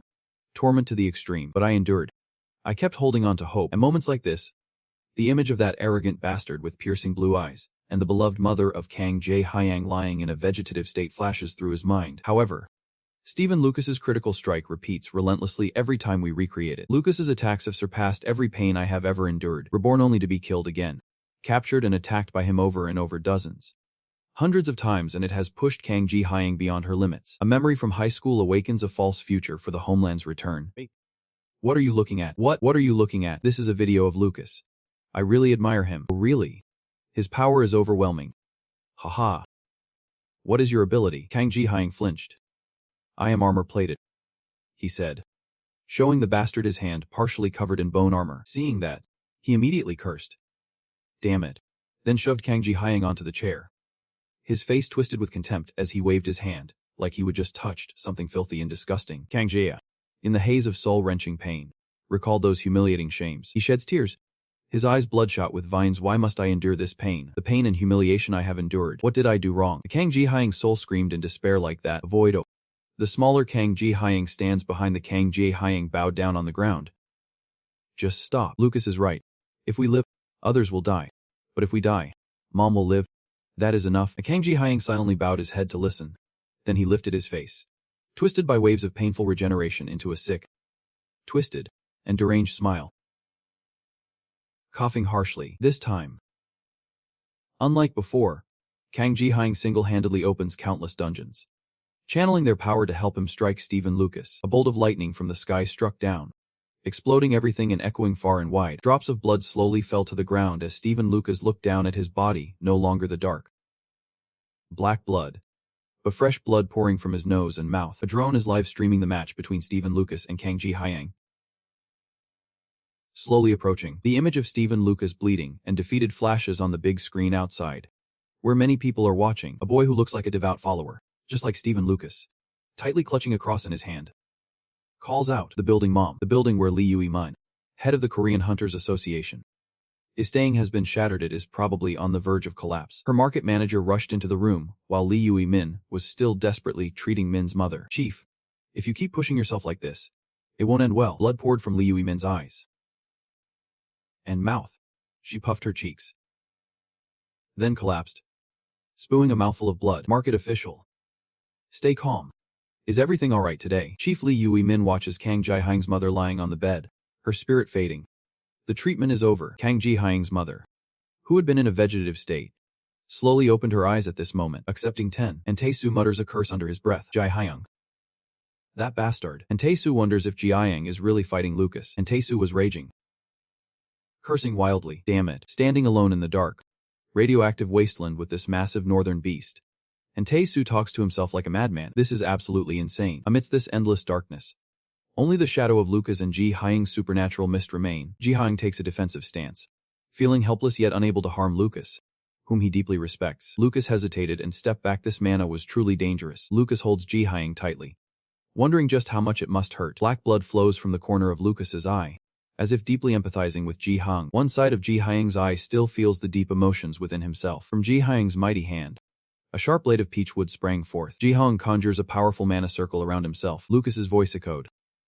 Sometimes, just having someone listen can make all the difference. Lucas waved his hand, sprouting angel wings. So I will be the ears that listen to everything. Lucas's hand reaches out to Ji-hung's. Lucas reached deep inside Ji-hung's mind. Changes are slowly unfolding within his body. Lucas's hand is gone. Now it lies deep within Ji-hung's mind. Mana streams endlessly through Ji-hung's body. As Lucas begins to hear the sounds within himself, Ji-hung's mind shattered where Lucas placed his hand. Lucas placed his handless arm over his heart. After gaining these powers, I kept hearing strange sounds, the cries of those in pain, suffering from hunger, disease, and other calamities, the piercing screams of those desperately begging for salvation. Lucas focuses all his mind on his thoughts. But luckily, we can hear other sounds too. It is the prayer of children before the Lord, carrying hope, support, and happiness, echoes of gratitude, prayers from those who have been saved. Lucas kneels, clasping his hands in deep gratitude to the Creator for blessing mankind. Lucas's large hand reached out as if trying to grasp Ji-hung. His hands clenched tightly around Ji-hung inside. Even now I can still hear it. Lucas's hand clenched tightly. Black blood spurting out. Ji-hung had probably shattered, though he must do this for humanity. Lucas is in great pain, black tears streaming down his eyes. But strangely, mana kept flowing endlessly from Lucas's hands, inside Lucas's giant hands. Ji-hung's body slowly heals, as if it was never crushed. Lucas's hands felt like they were about to explode. Black and yellow blood splattering everywhere. Ji-hung's eyes ignited with fire, and his spirit began to unfold. Ji-hung aimed his sharp bone finger straight at Lucas, who was kneeling before him, while the small hands sprouting from Lucas's large hands clutched Ji-hung, pulling him closer. Ji-hung struggles fiercely to break free. Ji-hung, fully recovered, stands before Lucas, reaching out as if to grasp him. Lucas, powerless, must make a harsh choice with Ji-hung. Is this truly the only way? When Lucas's hand touched Ji-hung's forehead, he left a cross mark on it, the cross carved deep into his skin, forcing Ji-hung to clutch his head with both hands. Ji-hung's body is slowly breaking down. Sometimes, faith is what tests us. Blood splattered onto Lucas's face, his eyes revealing a deep, tragic sorrow. Unsettling sounds began to emerge all around Ji-hung. Blood poured all over Ji-hung's face, from his eyes, his nose, from every part of his body slowly washing out. Lucas's face was smeared with Ji-hung's blood. As he pressed a finger to his tongue, from Lucas's mouth came mocking sounds, while Ji-hung screamed in agonizing pain. Ji-hung's eyes flutter open, everything around him blurred and hazy. Ji-hung pokes his skeletal eye and has to ask himself, what am I doing? Only the screams echo in Ji-hung's heart, pain so fierce. It feels like death itself. Strange things kept happening. I should have been afraid of him, but I was not scared at all. Standing before Lucas, Ji-hung felt a warmth despite his body being drenched in blood. Ji-hung's body cried out in agonizing pain. They are those who pray for the Lord's blessing for a peaceful life. Ji-hung wonders, what is that? It is respect and trust. 1,000 crosses appeared before Ji-hung's eyes. Damn it. All of them. When Ji-hung realized there was no turning back, it was already too late. That damn name, as Lucas and everyone else said. Amen. Ji-hung's body seemed to vanish completely. Everyone wept, earnestly pleading before the Lord. Hantezu sighed. He laughed loudly. Haha, damn. So annoyingly strong. There was one thing that made him furious. Even the Arctic monster was nothing compared to that damn American. If we can't kill this thing, we won't be able to kill him either. Hantezu, furious, shatters the massive stone with a single punch. Ji-hung, I will definitely kill him myself. Here. Lucas clutches his head in agony, haunted by the fact that he himself caused Ji-hung's death, leaving him a pool of blood on the cold ground. But soon, the mana around Ji-hung's blood surged with power. The Ji-hung has almost completely turned into a demon, losing control and attacking Lucas. Without looking, Lucas lunged forward with a full-force punch at Ji-hung. The immense power made the entire skyscraper explode in just seconds. Ji-hung's hand was completely buried in the ground. Suddenly, a woman appeared before Ji-hung's frozen body in the ruins. Ji-hung's mother appears, gentle yet heartbroken, softly calling, my son. The mother, fearful, cautiously steps closer to Ji-hung. The mother gasped, seeing Ji-hung lying face up beneath the wide brim of his hat.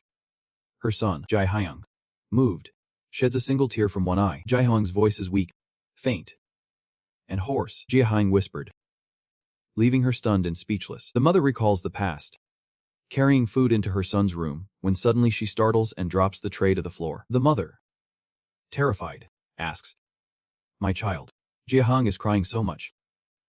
Dear. Ji-hung grasped the other arm hesitantly, thinking, I have awakened. A lump of frost rises on his wrist. Poor Ji-hung cries out silently. Ji-hung clings to his mother, tears streaming. I will become a hunter. Ji-hung bites his lower lip tightly, determined to become a hunter. Ji-hung keeps holding his mother, speaking on, letting her live in a fragile hope, while she listens, sweat pouring down in fear. At that moment, Ji-hung laughed loudly, reaching out to call, Come here. The mother hurriedly turned and ran, ignoring Ji Hyung's screams. Ji Hyung screams in despair. Your son, Ji Hyung. Ji Hyung grabs the sharp fingers by the wrist, causing the mother to flinch. Suspicion rising, the mother fell, hitting her face on the ground. Ji Hyung silently wonders. Is it because of these things? The drenched mother sits up, turns her head to look back. Ji Hyung hesitates, shouts. Not these things. Ji Hyung is tearing his own body apart, not the child. The mother struck her son hard and shouted. Ji Hyung. Get out. Ji Hyung clenched his teeth, tears streaming as he said goodbye. Lucas looks around, then speaks. The story is about your mother. Lucas wondered silently. Was it all just a lie? Ji Hyung keeps calling out. Lucas storms forward, clutching the book, ready to strike wretched creature. Lucas was immediately decapitated by Ji Hyung. Lucas's head immediately plunged into the water below. Ji Hyung keeps calling out. At this moment, the soul parasitizing Lucas breaks free. Ji Hyung clings to his mother, her voice trembling and faint. Ji Hyung continued. Suddenly this parasitic spirit crawled into Ji Hyung's mouth. Ji Hyung falls into a state of silence. This parasitic soul has successfully taken over Ji Hyung's body. Ji Hyung appears with a strange expression, like a girl joyful, saying, I love this body. The one parasitizing Ji Hyung is the purple-haired girl with earrings, thinking to herself, I like strong men. Inside this purple-haired girl's body, a silent voice speaks. I hate the weak. Behind her, a pile of men's bodies hanging, like the ones I killed, because they could not endure my childishness. The girl with purple hair is lost in love through Lucas's image. I love you. Lucas. The purple-haired girl is madly in love. I love you. I love you. I love you. I love you. I love you. I love you. I love you. She sticks out her tongue, licking the photo with longing. I want to become one with you. The girl continued to reminisce. And sometime later, when I awakened my powers, she had become a parasite inside Lucas. The girl merged into Lucas's body. I gained a new skill to fuse with others. Right now, the purple-haired girl is sinking into bliss. With her, I always get what I want, a man stronger than Lucas. The girl is utterly happy. Truly perfect. The girl with purple hair is inside her mind, reliving every memory. Here, the girl slowly traces Ji Hyung's past, the memories of this man. Ji Hyung wakes up, but his mother is no longer by his side. Ji Hyung steps out of the room and sees his mother turning away. Where are you going? Ji Hyung is no longer a child. Mother. The mother ran outside so fast. Ji Hyung chases from behind. I was careless and accidentally fell to the ground. Ji Hyung is bleeding all over his body. The mother pauses, stunned by her own words. Ji Hyung bites his lip tightly, as the mother keeps running, ignoring Ji Hyung's desperate cries. The rain grew heavier as Ji Hyung walked slowly through the downpour. Ji Hyung is exhausted and can't stand. He has fallen to the ground. Ji Hyung lies in pain, tormented and broken. Please do not abandon me. Ji Hyung silently pleads. I'm your son. Please come back and stay with me. Why did you abandon me? Mother. Ji Hyung silently wonders. Is it because of me that dad passed away? Ji Hyung stared at his bloodied wrist. Was it his dirty powers? Or was he blaming himself? Was he a monster? Ji Hyung, face full of resentment, sits up. His supernatural bone slices through his wrist, only to regrow.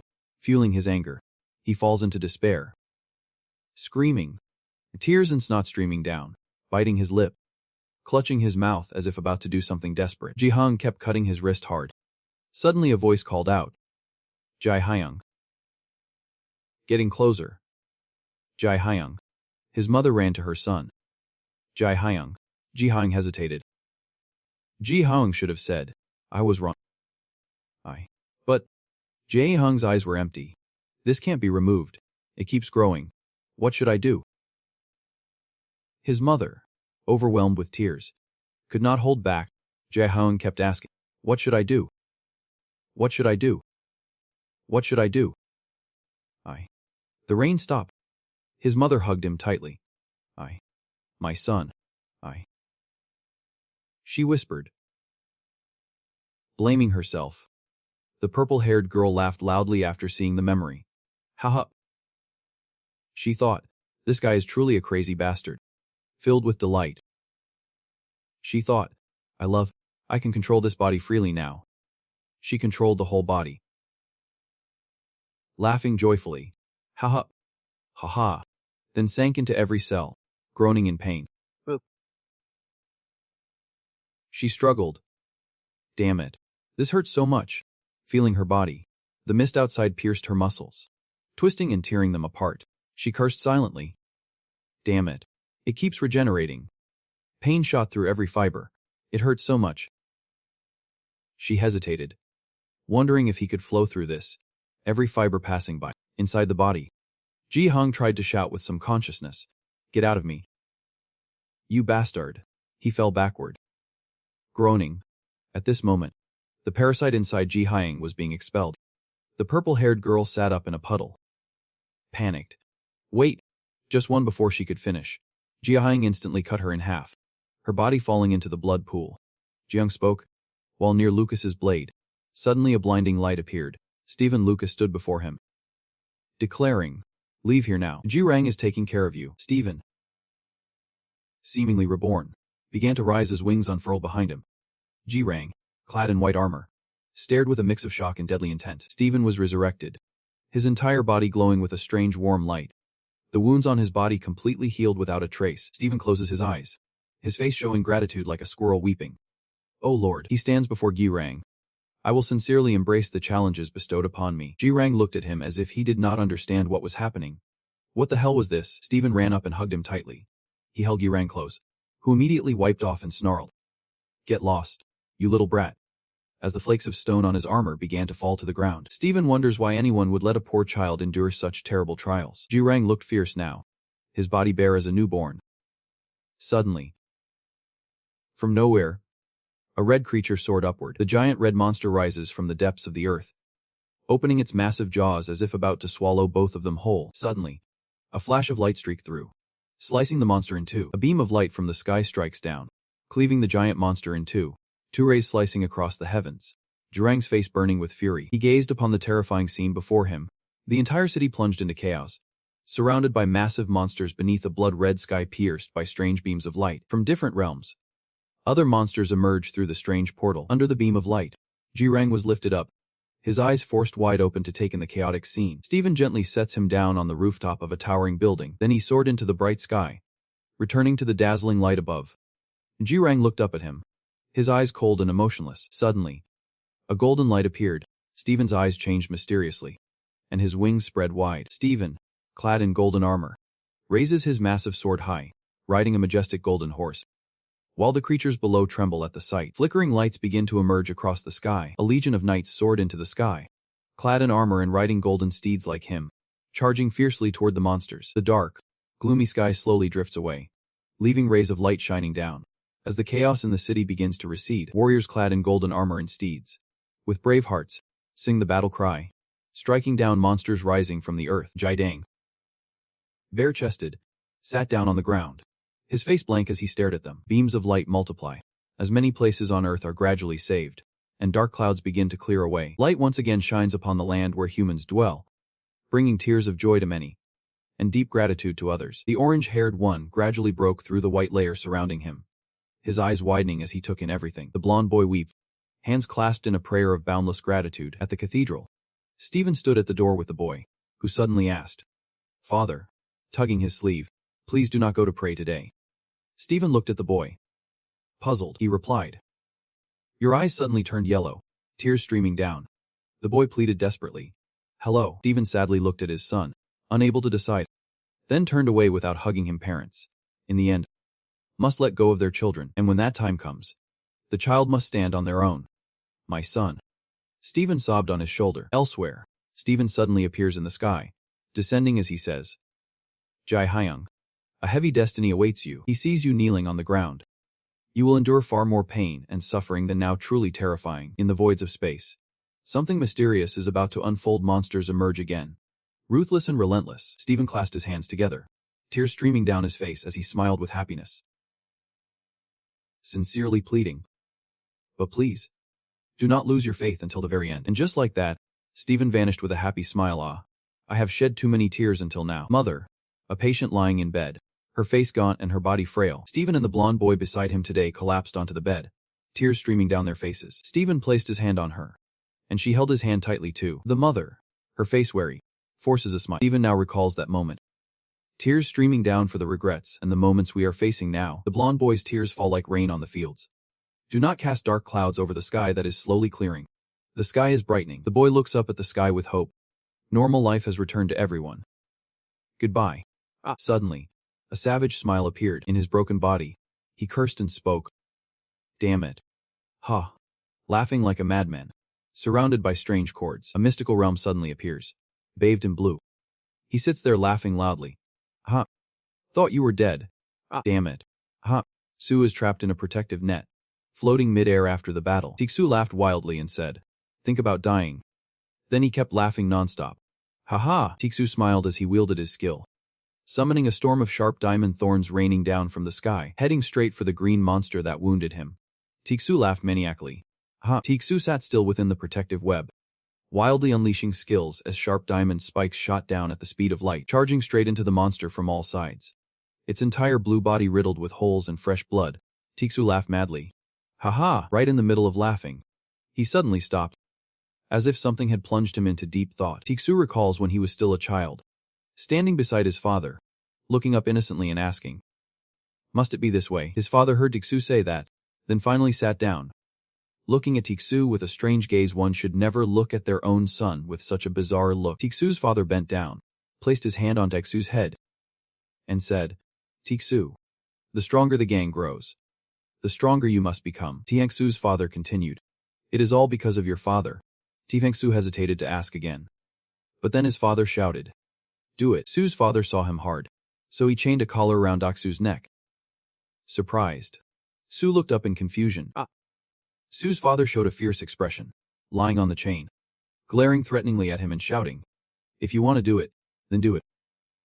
You bastard. Under his father's threat, Tiksu struggles in vain, screaming in despair. I do not want to. Yet Tiksu's childhood was so tragic. It was his father's nature and actions that forged him into the cruel man he is today. Under the control of his cruel father, Tiksu reached out, enduring the shards of diamond thorns, moving forward in silent despair. Please do not. Yet Tiksu's father prepared living people for his training, dozens of the healthy, pinned to the wall. Tiksu was forced to use his skills to train. He created sharp spikes aimed at those pinned to the wall and said, don't die. Back to reality. Tiksu falls into deep thought, still sitting inside the membrane, helplessly muttering, damn it. A planet in the galactic belt. The night sky reveals a dazzling array of colorful stars. A voice spoke up, Lucas has arrived, and over here, Ruzana is watching the battle unfold on the screen. And then the result was that he defeated the green monster. Ruzana, upon hearing this, said, but you destroyed it. Tiksu entered the grand hall with unstoppable spirit, saying, it is truly worth it. Ruzana sat on the chair, speaking solemnly to Tiksu. As promised, half of the demon stone, from the Arctic demon beast. But as soon as Ruzana spoke, Tiksu immediately replied, I have already eaten it all. Ruzana heard Tiksu say that and angrily pressed, what did you say? Tiksu stood under the red carpet, brushing his hair as he said, I have absorbed all the magic stones. Ruzana exclaimed loudly, disbelief written all over her face. Ruzana continued, your body won't withstand it. But before she could finish, Tiksu lunged at her, hand raised to kill. Ruzana did not avoid it at all. She sat still, showing irritation, lightly raising and lowering her hand. Then she asked, wow. Tiksu is crushed by the air pressure as she is slammed hard onto the floor, shattering it into pieces. Ruzana continued, why did you do that? Tiksu lay on the ground and spoke, damn. There is someone I really want to kill. That is what. With those words, Tiksu created another copy of himself, appearing from behind the chair where Ruzana sat, as if passing through it, reaching out his hand toward her face and saying, can you die? Ruzana clenched her fists, furious at Tiksu's reckless behavior. A tense silence filled the room, the air more suffocating than ever. As Ruzana struck the clone Tiksu from behind, real battle is about to begin.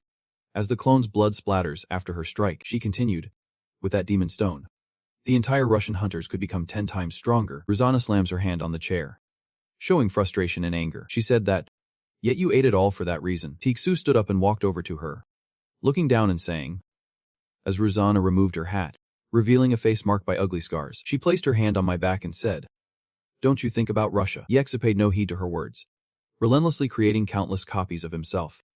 Surrounding the room and her, a multitude of Tesu were cloned, each surrounded by different colors, every clone standing in a unique pose, all facing down towards where she sat. Yet Ruzana only needed to use her mind to instantly shatter the clones into hundreds of fragments, blood splattering across the room. While Tiksu lay on the ground, looking up at her, the orange-haired girl sinks to the ground in fear, covering her face as her body trembles before the incredible power of the two. Tiksu reached out to the girl with orange hair, a beam of light connecting them. Ruzana spoke up, all right, if that is the case. Tiksu used his newfound power to swap places with the orange-haired girl. At that very moment, Ruzana struck, commanding coldly, as she pressed her hand down, unleashing a burst of energy toward him. But now, Tixu's place is taken by her close confidant. Her strike is unstoppable, as the orange-haired girl looks up with a fierce glare. Yet, the clones of Tixu formed a shield, bracing against the massive stone falling from the sky. Tixu laughed loudly, creating more and more clones. His face gradually distorting. A legion of clone Tessu appeared, their maniacal laughter echoing, each wearing the chilling face of a killer. She did not stop there. She kept striking. A green-cloned Rex leaps high into the air. A mutated creature later became a new clone, each possessing different powers. Tixu reflects on the past, the anger of having to run away, leaving many behind. Another clone of Tixu appears, surrounded by a red aura. Clones swarm together, leaping into the fray. Remember the moment when I fought the blue monster with the little guardian, as he used his power to pierce many people with diamonds. When he fights, when he battles the evil dwarf, when he wields his staff in combat, and even when he uses his deadly powers, all the clones are him at different moments, fighting against the monsters. Now those clones reappear, with Rusana sitting below as the opponent. She sat still, staring straight into my eyes with a look of disdain. She gently snapped her fingers against the ring on her finger. Then, all of Tixu's clones turned into fireworks, exploding instantly, scattering brilliant lights like bursts of fireworks. Rusana sits still yet defeats all in an instant. Truly astonishing. The fireworks still have not stopped, bursting into the sky with joyful explosions, while Rusana remains perfectly unscathed, sitting arrogantly in the chair. Tixu tried everything but could not kill her. He knelt on the ground, but it did not stop there. Rusana conjured a portal in the sky, sitting on a throne like a noblewoman ruling over all. While Tixu knelt helplessly on the ground, the portal she created grew larger, drawing in all the scattered debris from the battle. And of course, Tixu was being pulled into that space gate as well. He was pulled, slowly drawn closer to the door, unable to resist as Su looked down at her. At another time, in an amusement park, a voice echoes, "You have killed again today." Tixu and his little sister Iju were talking. Tixu sat by the slide and said, "Killing people is not allowed." Saying that, Tixu slid down the slide, growing up as he slid. "I do not want to kill anyone." Iju looks down from above and says, "Tiangsu." He keeps screaming, "I do not want to kill anyone. I do not want to kill anyone." Tixu cried out loud, "I do not want to kill anyone." Back to reality. It is not a slide but a portal pulling him in. He cries and screams, "I do not want this." Falling through the portal, he lost all consciousness. In his numb mind, only conflicting voices from deep within argued endlessly. "I do not want to die. I do not want to die. Do you not want to die? You do not want to die. Well, because I won't kill. Won't kill.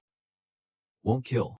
Kill." Tixu's mind was in turmoil, clones battling endlessly, until his dark persona triumphed, emerging from the black hole right before her eyes. Tixu used his power to create a sharp diamond blade, then raised his hand high and sneered, "Just die." In another realm, Stephen Lucas set Kang Ji-hee down on the building and took flight, saying, "Jang-hee, destiny awaits you, heavy as it may be." Kang Ji-hee returned to his normal state, sitting atop the building. Gazing upward, Stephen Lucas soared higher, looking down at him and continued, "You will have to endure pain and suffering." Stephen Lucas stared straight at him and emphasized, "Even bigger than this. Truly terrifying and ruthless." Stephen Lucas is slowly fading away, tears still streaming down the corners of his eyes. Stephen Lucas raised his hands, grasped the sword, and prayed, urging himself to hold on to faith. Having spoken, Stephen Lucas vanished into thin air. Kang Ji-hee looked up in disappointment, then bowed his head in thought. He stood there lost in thought, tears slowly streaming from his eyes. Kang Ji-hee whispered, "Lucas." He cried out in helplessness, "Sir, what the hell are you talking about?" "Jang-hee, stand up and scream." "What horror? What betrayal?" He looked up at the sky, clasped his hands behind his back, and said, "My body has returned to normal. I can go see my mother now." Just as he was saying, happiness with his mother, suddenly a man jumped down from the sky, tall and muscular, his muscles bulging, carrying a long sword on his shoulder. He faced Kang Ji-hee's men, crushed by them, blood splattering everywhere. The moment he jumped down and saw what he had landed on, he bent down, curious to take a closer look. He looked down and saw a pool of blood, then exclaimed, "What the hell is this?" High in the sky, as the sunlight bathed the world, the moon suddenly appeared. This is a total lunar eclipse, and from within it emerged countless deep red hands, gripping tightly at the darkness. Breaking free from those clinging hands, he charged like a madman toward Lujana, wielding the overwhelming force of his red bayonet arm. Numbness spread from his right arm as he wielded a sharp crowbar, his face etched with a complex expression, overwhelmed by chaotic emotions. His face painted with streaks of color.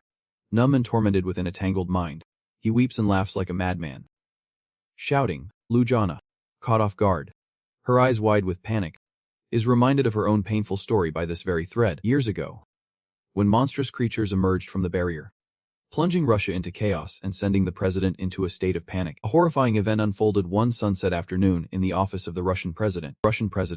Broken and deranged, lies on the office floor, unable to think of a way out, only groaning in despair. A monster that does not die even when attacked by nuclear weapons. This world is doomed. When suddenly a familiar voice echoes from beyond the door. President. The person meeting with him is none other than Russia's defense minister, Lujana. She discovered the monster's weakness and reported it to the supreme leader. Just 3 forces are enough to kill them. Then she proposed a plan to save Russia. We must gather all the realists. But the broken man no longer cared about these things, for he had committed a foolish act without thinking of its consequences. It is too late now. I have launched all the remaining nuclear weapons worldwide. So young, already with gray hair and losing all your strength. Hearing her father say that, Lujana was utterly shocked. She seemed shaken, asking again to be sure, hoping it was just a joke from Dad. What did he say? But there are no jokes here. He has truly launched all the heavy nuclear weapons across the world in his madness. He looked up at the flying death fortresses and laughed madly. Let us die together. Knowing the situation now is beyond saving, Lujana does not know what else to say to him. As the Minister of Defense, you must use your own body to save our beloved Russia, leaving that fake bastard father behind. Lujana soared at breakneck speed to stop the impending nuclear explosions, cursing the Russian leader. Damn it. Swiftly, she soared high, level with the nuclei about to plunge to the earth. While in the vast cosmos, terrifying forces threatened human life. To prevent the worst from happening, Lujana began to channel her magic, screaming in pain as she used her powerful right hand to seize the distant cores from her hands. As she conjured magic, a giant blue hand appeared in the cosmos. The hand unleashed an immense force, pulling in all the heavy monsters aiming to wipe out humanity. After clutching a series of nuclei in its giant hand, explosions erupted within that very hand. It is like it only exists up there in the vast sky, causing no harm whatsoever down here on the ground. Looking up at the sky to savor his final moments, the president is stunned to witness this horrifying scene. The milk is still there. In his madness, he kept crying out for help. Save me. Yet he never wished to save this beautiful land he had doomed. From behind, Lujana returned after completing a mission that seemed impossible, landing on the floor and leaving behind large water stains and a swirling storm. In his office hangs a large portrait of him, looking majestic and commanding. But the leader now is completely different from that image. He curled up, clutching his head, crying out for help.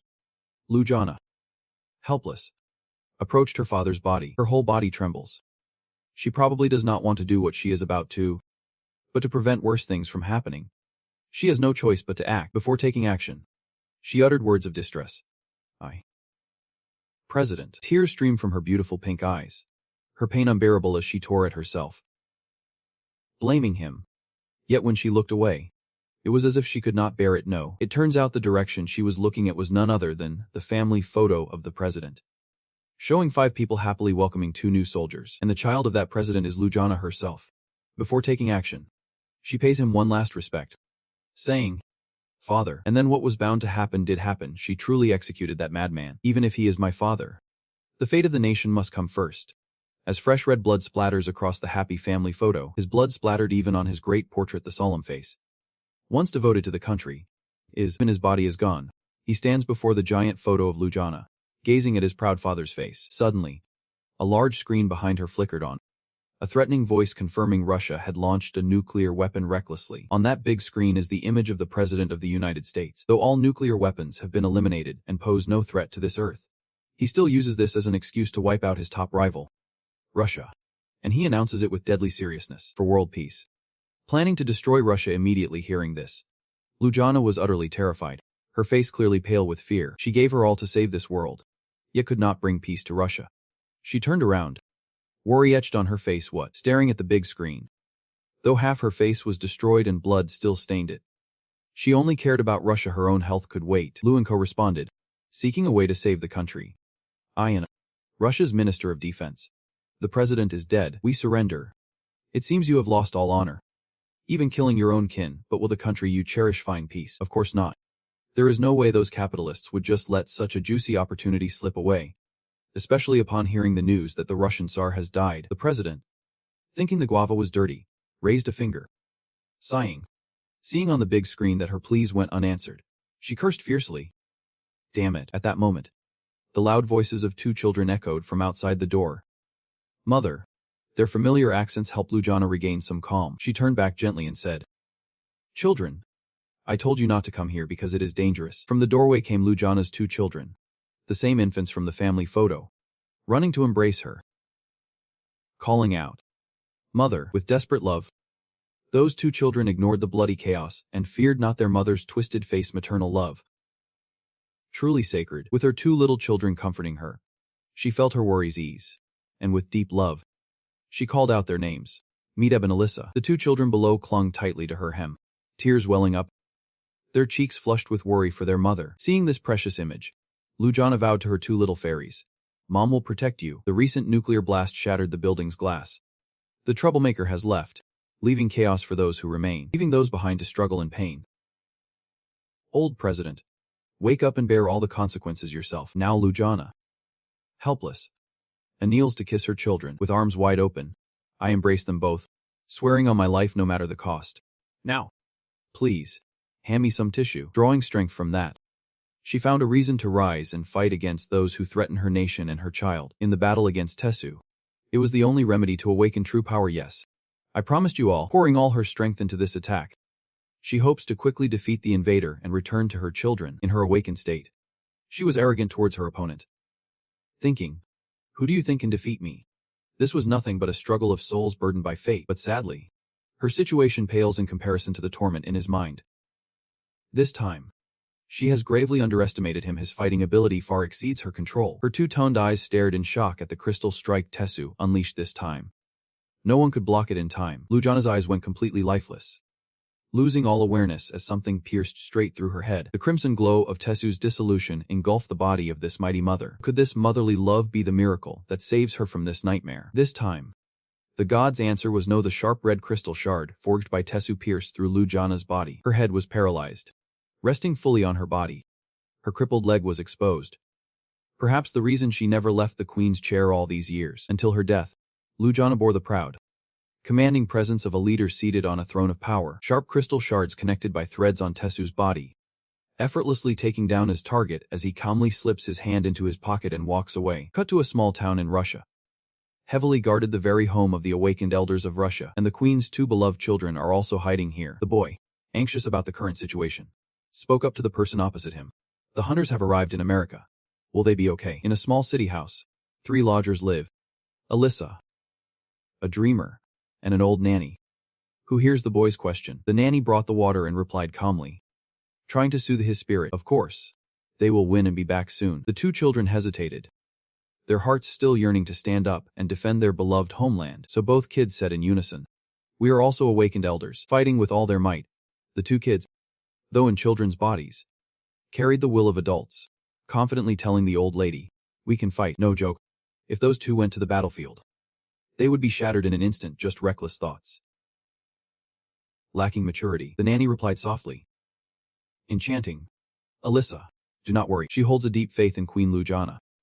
The queen will protect us all. Before the sentence could finish, the 2 people standing beside Alyssa were shattered into a wall of fragments, frozen like a statue before this bloody madness.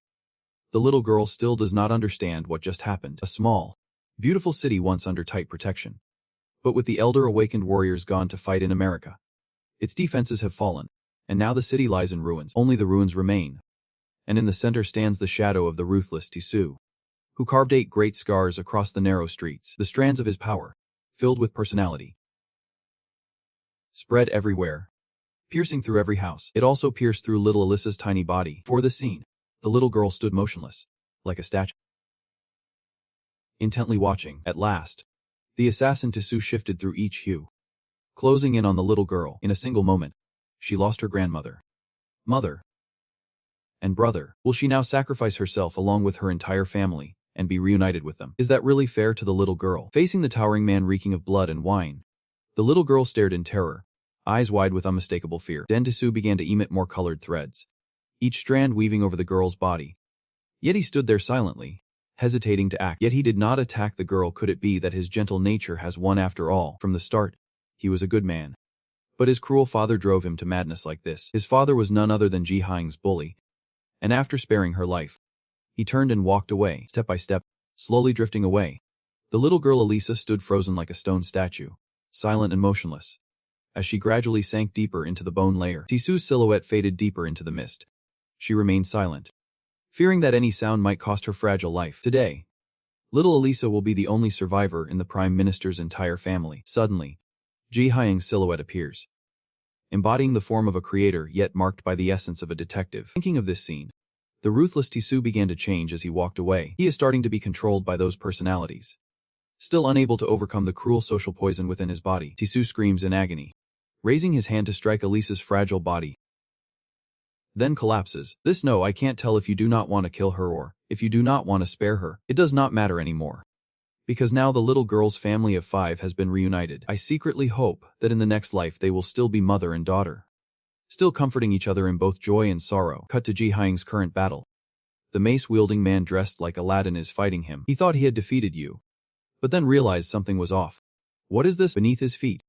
The dancing feathers he just crushed merged together, forming a new deadly body. That fragile body, though weak, is connected by red threads that greatly accelerate regeneration. In just a few brief moments, Ji Hyung's body was fully reconstructed into a new form. He did not care at all.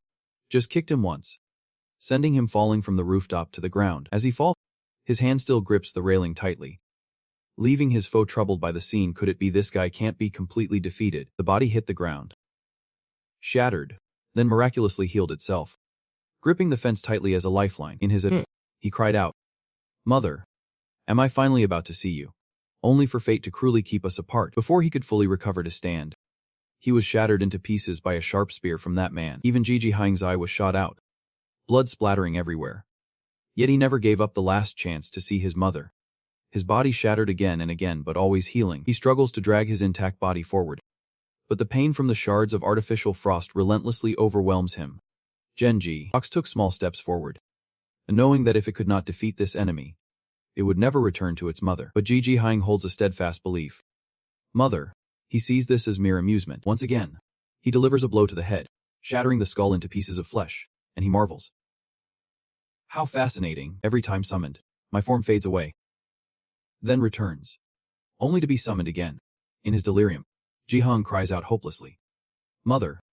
Mother!" Ji Hyung's piercing scream echoes like a deadly melody, the strange rhythm and relentless echoes crying out, "Mother!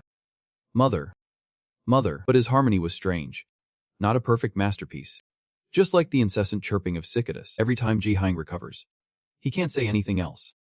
Perhaps those calls are his only way of reaching his one true loved one. His mother. Mother. Mother. Mother. Mother. That guy up there, holding the baton with Ji Hyung's commanding presence. Why is that big guy screaming like a madman? After a while without being beaten, his body felt somewhat whole again. He raised his red eyes and cursed that bastard. Damn it. Turning back to see the man mocking him, Ji Hyung wore a terrified expression, still shaken, with nerves twitching as he mimicked him. "No, mother. You bastard, your strong words betray your helplessness and pain." The man heard those words, but did not know what to say. Nor did he understand the meaning of what was just spoken. He did not care as he kicked him with his foot, sending him flying straight into the red magic circle. In an instant, Ji Hyung's fully formed body soared into the ceiling gate. Was he sparing him? And what about Lucas's earlier prophecy? What you are about to face is pure horror. On the hospital bed, Kang Ji Hyung's mother lies in a coma, her gaunt face lifeless, lips pale as death. Suddenly, she slowly opened her eyes, red and sorrowful. Pain etched deep within, as if awakening from a deep coma left her still dazed. A voice echoes, "She has woken up." The girl from the Japanese Hunters Society, Lee I-am, is helped to Kang Ji Hyung's bedside by the secretary. Seeing the two of them, she stood up in shock and asked anxiously, "Where is this?" The girl from the Hunters Guild introduced. "This is the Hunters Guild." Her head pounds like a hammer, images flashing through her mind. While the Japanese Hunters Guild is now shattered, the top of the building bids farewell to the crumbling ruins below. Hurried voices echo inside. "First, we must move to safety." Lee I-am and his secretary escort Kang Ji Hyung's mother through a tunnel filled with large pipes like a sewer. Liam says, "I will take you to the underground bunker in the annex building." The mother holding her wound with a worried face. Suddenly, something white fell from above, landing right in front of Kang Ji Hyung's mother. The crashing sound and swirling dust startling the two ahead to halt in their tracks. Lee I-am turns back to see an object falling into the thick, swirling smoke. Her eyes are struck by a skeleton crushed beneath massive data blocks. Everything soaked in a mixture of water and blood, but the first part of the fog still lingers on half the face, enough to recognize who the person is. Seeing the mother's fearful expression, Her eyes were fixed on Li Yam. Then her voice rang out, filled with pain and despair, as her bloodied, broken body lay before me. My child. Kang Ji Hyung's mother's loud scream echoed through the entire room. Awa. Her face revealed pure terror, panic gripping her as if she were losing her mind. Sweat dripping down her brow. In the empty room, Li Yam stepped closer. She is awake. This is the hidden basement of the annex building. Kang Ji Hyung's mother, Jun Jun, clutches the blanket tightly. Her mouth no. Her mouth kept repeating without pause. Her mouth no. That thing. Impossible. She clutched her head, her face a portrait of desperate agony. That is not my son. She struggles to look at the screen projected by Li Yam, filled with anguish. Li Yam's command shatters Li Ji Hyung's last hope. That is exactly her son. On the screen, Ji Hyung's image reappears as Li Yam announces once more. Kang Jia, in his early 20s, fell into a blood prison during an accident, turned into a monster, and escaped. The mother, unable to believe what she is hearing, clutches her head in agony. Li Yam gently pulls her hand to calm her down before speaking again. Then he stopped the outbreak of the blood abyss and fought alongside the hunters of the world. Seeing others in pain, Li Yam showed no sympathy. She leaned close to the woman's ear and whispered a warning. He did it to save her. Ji Hyung's mother's eyes, filled with pain, stared at the screen, watching her poor son's final moments as he called out her name. Mother. A knife plunged deep into Kang Ji Hyung's body, blood splattering everywhere. Yet he weakly called out those two words. Every stab of the knife is a cry of pain, with watermelon juice spurting out like a flood every time the blood splatters. The cries grow even more tragic. Mother. Oh mother. Within that cry there is also the voice of another man showing disdain. This rhythm is truly strange. It is like the mournful cry of a mourning dove. Our dear Kang Ji Hyung, in her final moments still thinking of her mother. Truly admirable. Each heart-wrenching cry lingers. Mother. Oh mother. Oh mother. The man carrying the spear on his shoulder stood watching the work he had done with Ji Hyung, a scornful smile playing on his lips, revealing his joy and arrogance. But why does a big tough guy like him keep crying out for his mom? Kang Ji Hyung's body was broken by torture, yet his eyes burned with fierce resentment as he struggled to speak. Girl. A knife plunged straight into Kang Ji Hyung's body, blood splattering everywhere. Yet he weakly whispered, Mother. Each time the peach stabbed into the body, there was a painful cry along with the watermelon juice continuously pouring out. Mother. Mother. Every time the blood splattered, the cry became more and more miserable. Within that cry, there is also the voice of another man showing disgust. This rhythm is truly strange. It is like the sound of cicadas. Is not our dear Kang Ji Hyung, in her final moments still thinking of her mother. Truly admirable. Each heartbreaking cry echoes. Mother. Oh mother. Oh mother. The man with the sword on his shoulder stands watching his handiwork on Ji Hyung with a contemptuous smile, his laughter revealing a mixture of joy and arrogance. But why does a big guy like him keep crying out for his mom? Kang Ji Hyung's body is battered and broken, yet his eyes burn with fury, struggling to speak through the pain. Words like bitch, damn spilling out, his face twisted in agony. Damn it. You idiot Dan. Her silence responds to Kang Ji Hyung's insults with quiet defiance. Then the other guy kicked the skinny, bare-chested Kang Ji Hyung into a blazing red void, leaving him with a deep sense of resentment. Gradually, he passed through the space-time rift, and when he opened his eyes, Kang Ji Hyung's body had returned to her childhood, his face twisted into a cruel expression, as if he could not understand what had happened. Ji Hyung sat up in the familiar room, looking around. Is this my home? Deep inside, doubt lingers. Could it be that I have come back after the past? He quickly got up, ran out of the room, then hurried to the kitchen calling out. Seeing the familiar figure he always longed for, his emotions burst. Mom is back. He touched her. Before you could finish, your mother's silhouette turned away. Unlike what you had hoped, the woman turns back, half her face kneeling as she gazes with a sinister look, offering a strange smile. What is it? In the black hole, fierce red rays emerge as a hand reaches out from within. Kang Jia, her body covered in vines, struggles desperately to break free from the spatial pit. Ika. Ika. Your agonizing cries pierce the soul, chilling to the core. In her eye, tiny sparks flicker. Flicker. Flicker. The scene shifts to young Kang Ji Hyung. His worried eyes searched his mother's face. Mom, are you okay? Looking at the mother's face before me, still beautiful and gentle, wiping away tears with a smile. It is the shining kitchen. The mother and daughter converse softly. Kang Ji Hyung stammers, but it is for her child.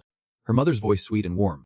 Ji Hyung smiles and says, Go ahead, my child. On the mother's face, a forced smile blooms, trembling with pain. Her mother's warm voice echoed as Kang Ji Hyung writhed in pain. Smile, and everything will be all right.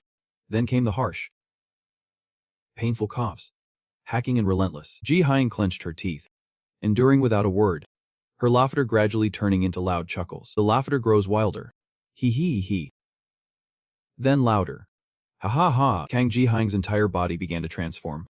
Amidst a space filled with laughter and exposure from the warped spatial rift, a continuous, clear sound echoed high, causing the man in red to pause and ponder. Kang Ji-hyung struck like a missile straight to the butt, sending that guy flying with no wasted moves. Strange cries kept echoing. Hee. Weird. Weird. And Kang Ji-hyung wondered, have I become a fool again? Kang Ji-hyung's massive form stomped down on the red-shirted man, pinning him immobile. But then he jumped out of the guy in the red shirt. I have to go see Mom. Suddenly, Kang Ji-hyung spins around, pressing her transformed face close to the man in the red shirt. Why would you do this to me? Damn this bastard. Anger and despair reaching their peak, Ji-hyung lunged at the man in red, but he swiftly leapt back out of reach, without giving him a moment to rest.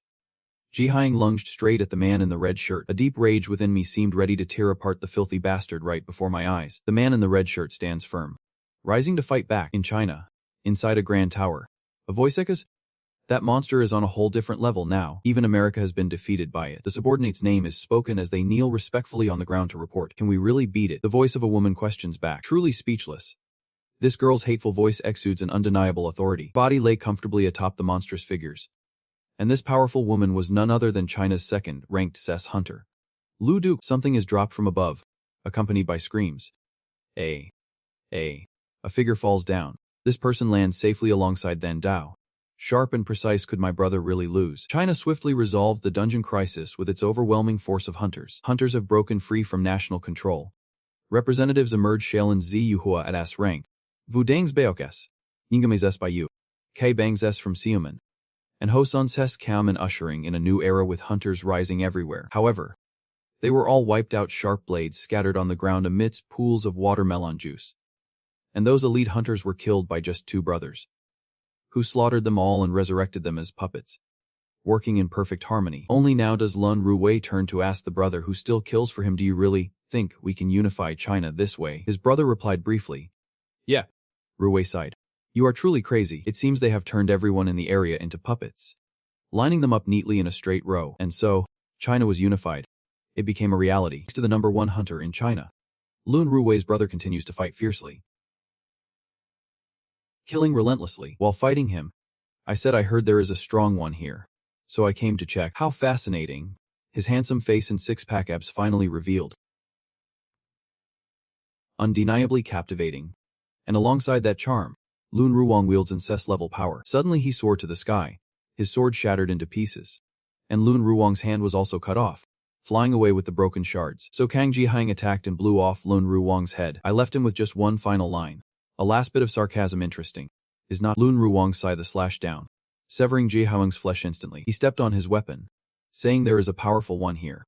So he wanted to come and see for himself. Interesting. This is China's top hunter. sssrank Lu Ruwang. Damn. One slash from you shattered his confidence in an instant. You are close. Interesting. Ruwang jumped up from behind, slashing Ji-hyung multiple times, as if the building behind him was carved with cuts. Then it shattered into pieces. Ruwang cried out, smiling wide. How fascinating. Ji-hyung appeared behind him, his voice hoarse. I saw the same thing. I plunged the blade straight into his back. Damn it. The force of the energy made everything around explode. Ruwang grabbed his arm. Why have you become like this? I heard there is a powerful monster, so I came here, he said as he kicked toward Ji-hyung. He swung his arm to strike back, but Ruwang dodged just in time, calmly remarking, but you are human after all. What do I do now? Ruwang turns behind Ji-hyung and whispers, truly the strength of a monster. But before he can finish, he spins back to face the enemy. He quickly moved away from Ji-hyung's territory. Another strike shakes the heavens and earth. Lun Ruwang licks the blood from his lips with a faint smile. He pointed the weapon at my back and said, monsters only kill. They do not fight to protect anyone. Human, look over there. Behind him is a small ruined building. Ji-hyung was stabbed in the eye, blood pouring down. Yet he still smiled eerily. There was a mother who abandoned me and ran away. Anyway, I still love her. Lu Ruwang smiled. Truly a sad story. He continued. All right. When I was young. He recalled the old scene. Then the guy usually says, there is nothing alike at all. He pointed boldly and shouted, if you are a real man, you must dream of becoming the strongest. When you face an enemy, fight to the end. If you are truly strong, then fight me and win. The Ruwang shouted to fight. Ji-hyung's arm suddenly struck, crushing one eye of the weapon. throwing it into panic. Ruwang ignored the scythe swinging close to him. Feeling the pain only fueled his excitement, truly relentless. Ji-hung shattered his weapon with a punch. I could feel it too. The weapon snapped in two with a sharp crack. He struck a deadly blow, aiming straight for the weapon, causing it to falter in pain and saving me. He did not hold back and smashed its head. Ruwang continuously pulled out more weapons. Ji-hung looked down, opening his palm to reveal a bleeding eye, the sword of ego. It was forged from the corpse of a hunter. So that is how it is. Ji-hung rushed forward, and Ruwang immediately felt a sharp pain. Ji-hung's head was severed from his body, but he quickly caught it, reattached it, and punched Ruwang straight in the head. The strike sent him crashing hard against the wall behind. Katlakdong, an S-rank blacksmith, stepped forward and called out, "Lord Ruwang," wiping the corner of his mouth as he looked at the old man.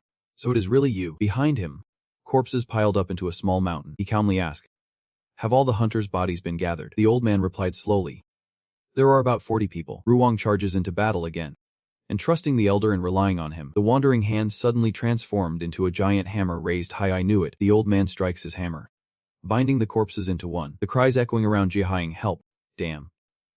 What do they mean? Help! It hurts so much!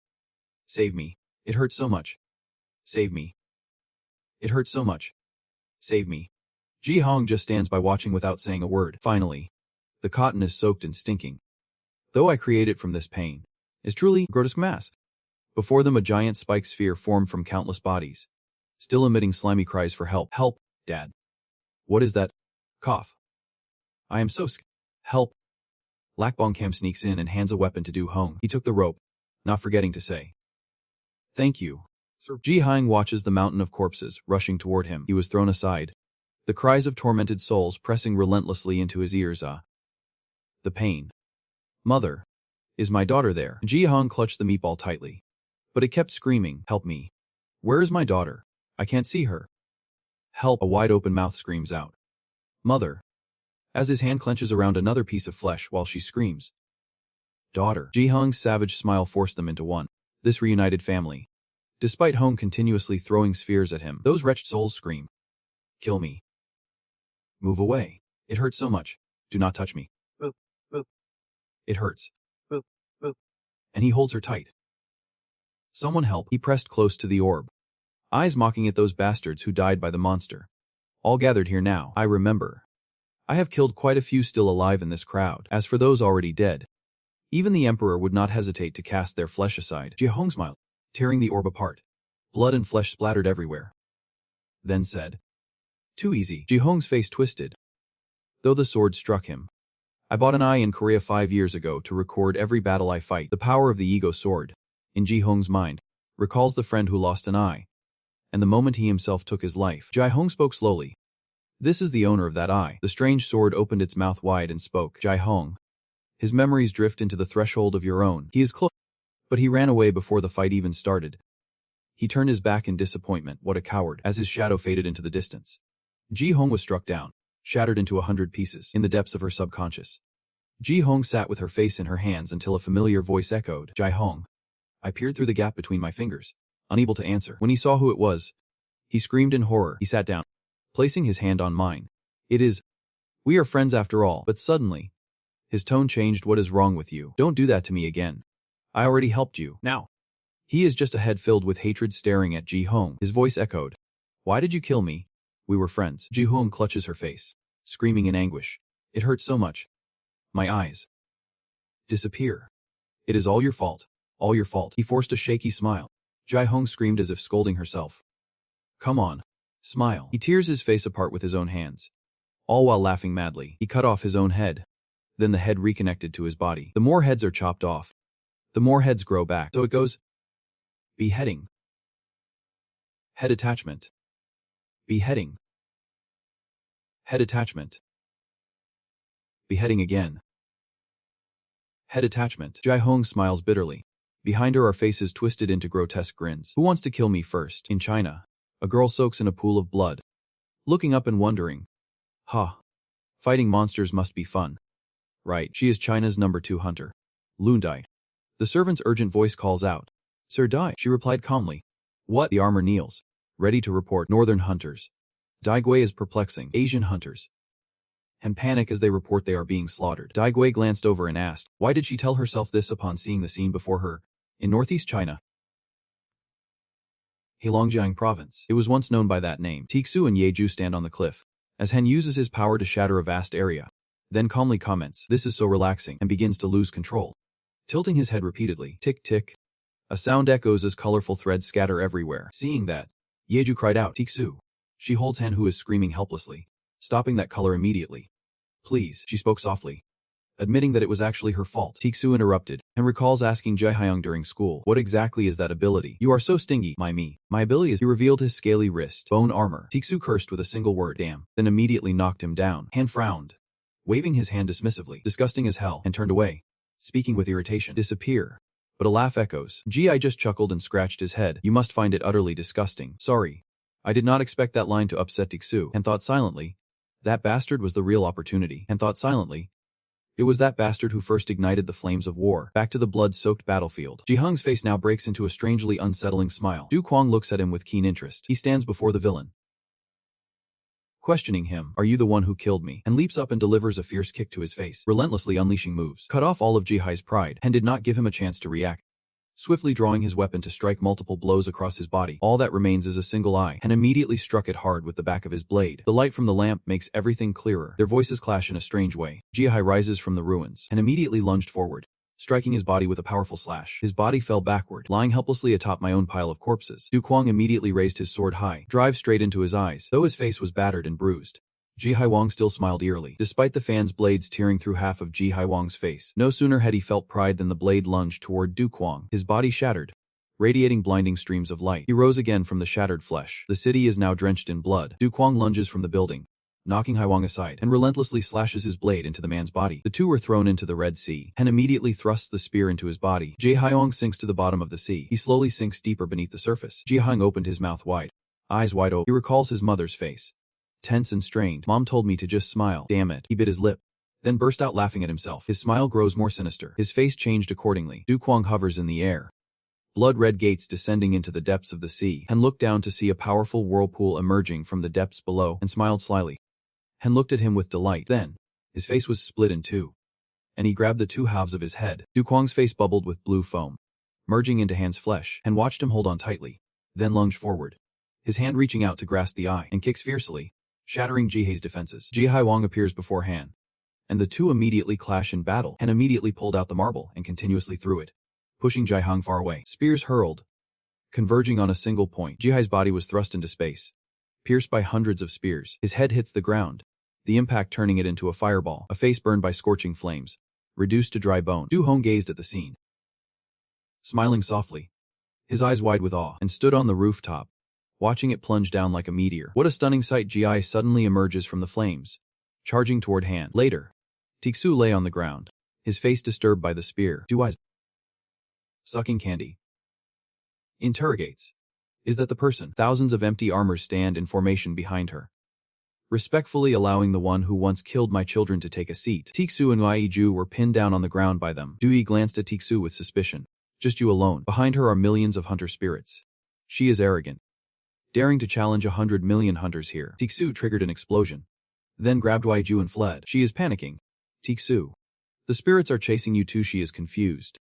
"Why do we have to do this?" He replied calmly. "I simply cannot give up." He approaches cautiously. "And I must surely kill that cursed bastard." Recalling the memories, he sat with two classmates.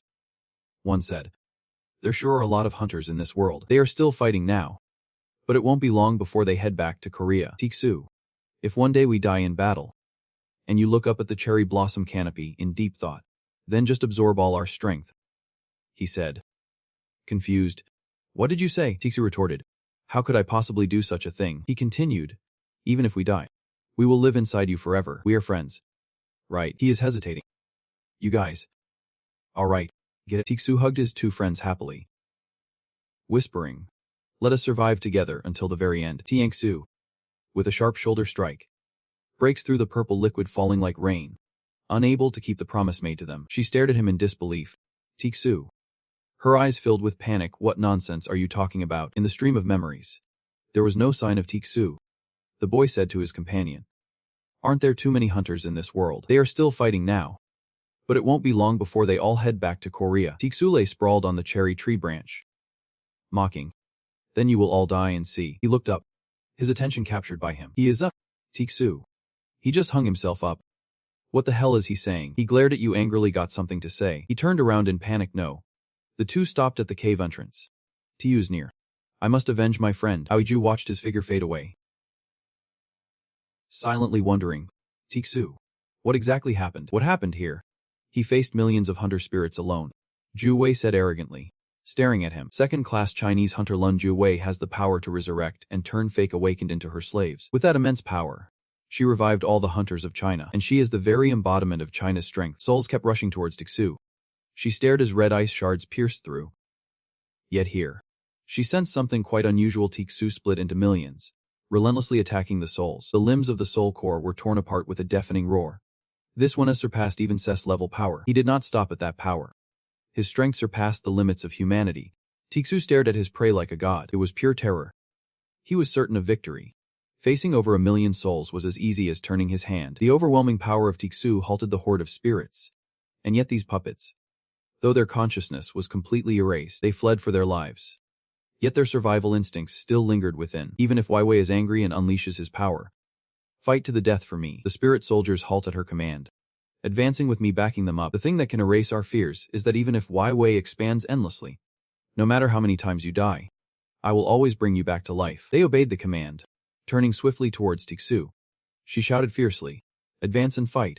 Hope is our. However, Tiksu was a strong man, so he cut them all down. He woke angry, veins bulging on his face. Die. All of you. In the family portrait, he was sketched with crooked lines. More and more people are appearing in the picture. He fell into the space where those people connect with him. A pounding headache, even as Waiwei bites hard on the candy. I am the embodiment of China's strength. She woke up angry and seriously unleashed her power. You think I would lose to someone like you? Little Tikshu appears, using her strength to behead her. I understand now. Waiwei's helmet slipped from her neck as she recalled the grand hall, where a lone figure knelt, gun in hand, surrounded by 3 others. A lone voice speaks. This is the territory of Mount Hoa. He is a member of Hoa Shan. Ranked Cess. Greetings. Min. He slashed his sword near her mother. Why dare anyone come close here? Lion cursed. Those bastards. She screams in anguish. This is the land where our family has lived for generations. Just one more step and before she could finish her words, Kao Min would have beheaded her. The 2 brothers hid behind the wall, watching their mother's head roll towards them. Move to the next location. Copy that. Even though Waiwei muffled a sob, trying not to make a sound. Sniff. She sobbed silently in terror. Mother. Even the wild behind asked. Why are you crying? He looked outside at the crowd. His father and mother were mainly weak, which is why they had to die. She glanced at him in panic, sobbing. Hoeing. Are not you upset? He calmly pulls the candy from his mouth and hands it to his sister. Why must we be sad? Anyway, we will become stronger. They sit calmly in the wall crack, staring at their mother's head. And then I will kill them all. Her tears streamed down. It is just because she is too weak. Is this how it all ended up? Su-sen. Tomorrow. It all goes in your mouth. That is exactly how it is. He snatched Du Yehui's candy, opened his mouth wide, and turned back to Ji Haiying's battle. Your body was blasted into space, pierced by hundreds of spears. His head hit the ground, the impact turning it into a fireball. His face is burned to ash by the scorching flames. Du Kuang gazes at the scene, smiling, his eyes wide with awe. He stood on the rooftop, watching it plunge down like a meteor. He sighed. The scene was truly breathtaking. Ji Haiying suddenly emerges from the flames, charging straight at him. Ji Haiying grabbed his collar and slammed him hard against the wall. The wall shattered instantly as he unleashed the blood gate. Du Kuang panicked. He got trapped inside the space by you. You were a cruel smile. Get lost. Du Kuang was trapped inside the void by him. He reached out, grabbing his leg with a clear intent to topple him. Du Kuang struggles to hold on to Ji Haiying's leg. He looked down below. The scene inside overwhelmed him, his eyes shifting to a deep purple hue. The purple stream invades Ji Haiying's body. I am relentless, he said. He looked at him with utter disbelief. Scream out loud. So you come from a place like this? Both stepped into the gate of blood. Du Kuang. The atmosphere around is electrifying. Be honest. No wonder you are so strong. Now, I acknowledge you. With that, he sprang up into the air, gathering momentum to push Ji Haiying out of the cave, shouting endlessly. Among all the opponents I have faced, both he and I sank into a vast, dazzling void. Stepping out of the cave, a vast universe unfolds before us. Ji Haiying is knocked away. Du Kuang's arm transforms, growing larger. Therefore, the one who forced me to use this is you. He spoke as he pressed his hand against Ji Haiying, a potent poison seeping into his body. Poisonous venom courses through the veins. This deadly toxin. They infiltrated and shattered the serum in Ji Haiying's body, a synthesis of the world's deadliest poisons. His blood vessels burst. A strong man, blood continuously streaming from his eyes. How? Du Kuang confidently watches him lying motionless, suspended in space. Do you still dare to fight me? Ji Hang immediately strikes back at him. He slyly evades. Thinking. This feeling. What is this? Ji Hyung's fist is aimed straight at his head. He recalls the first candy he ever tasted in his life. Father's warm smile. My first battle and my first victory. Second victory. Then third. 10th win. Billionth one. All those victories combined can't match this feeling. Ji Hyung tore his face, leaving it horribly disfigured. He thought excitedly. What could that be? Du Kuang's energy creates a swirling vortex. I want to know what it is. Raw power and emotion collide, unleashing a storm that devastates everything in its path. Both he and Ji Hyung were drawn into it. Both were overwhelmed with ecstasy, a whirlwind tearing them apart. Ji Hyung suddenly remembers. I love you. He holds a beautiful woman, both naked, lost in passion and love. What is that? Looking down, naked women lie scattered all over the ground. The girl pushed him down, laughing in pain, tears falling as she looked at him closely. One day, you will understand that too. He was exhilarated. Ji Hyung held him tightly, their skin pressed closely together, so this was how it felt. The deadly vortex melts their flesh, fusing them into one. Du Kuang held Ji Hyung tightly, smiling with satisfaction at his face. Memories intertwined, merging into one seamless whole. The building could not withstand the tremors, collapsing in an instant. Ji Hyung's face was now a mangled mess, barely half intact. Du Kuang's flesh was no longer intact. He looked up in confusion. At the hospital, when his mother felt unwell, Yu Min gently asked, Are you alright? She struggles to stand and looks up at the screen, then softly calls out.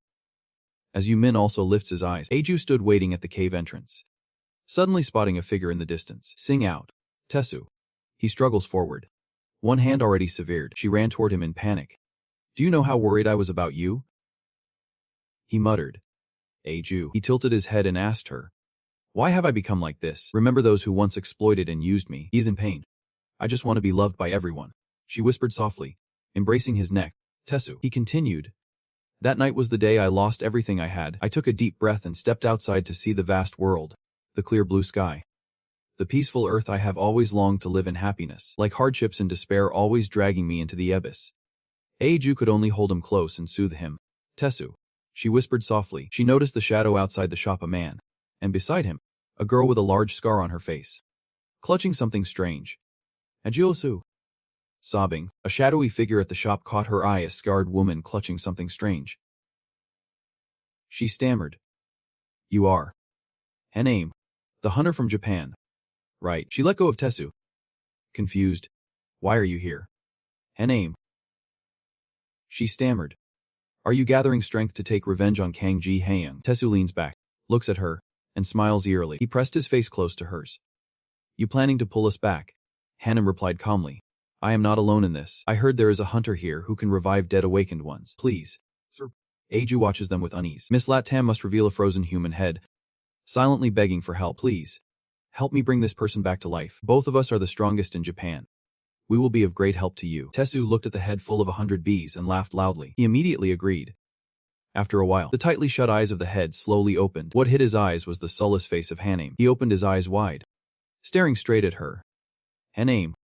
But now she was just an empty head lying on the ground. Tesu strikes Hanaim's head, two forces within him clearly manifesting. He asked strangely, Why are you calling me darling? He was once Japan's strongest prime minister, his power now clearly fueled by hatred. As he strikes toward him, he had to personally sever his head and absorb his power. Tesu clenched his head, smiling strangely as he dodged the echoes of unleashed power. A sudden flood of memories blinds him completely. He felt every painful memory they shared.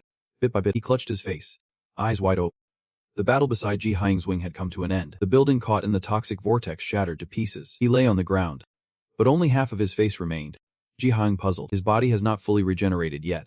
He rushes swiftly toward Du Kuang's fallen form. He lifted his head, glaring at him with full resentment. He sat up on a body that had lost all signs of life. Ji Hyung. He stopped right in front of him. Ji Hyung. He no longer shows outrage. Ji Hyung. He bowed his head, face to face, then bumped heads with him, saying, You really are interesting. Father Du Kuang has once been angry with him. Remember to grow up to be a strong man someday. His father held his hand as he looked at the burned house, vowing never to endure such humiliation again. Grandfather's tears fall long and loud. You must be strong enough to defeat your own father. Without hesitation, Du Kuang swung his blade, severing his father's head. His eyes gleamed with excitement as he called out, Father. He raises his hand in joy despite his father lying down. You have already won. No one answered. He keeps calling out, Father. Father. Father. Du Kuang's face is now melting from the poison.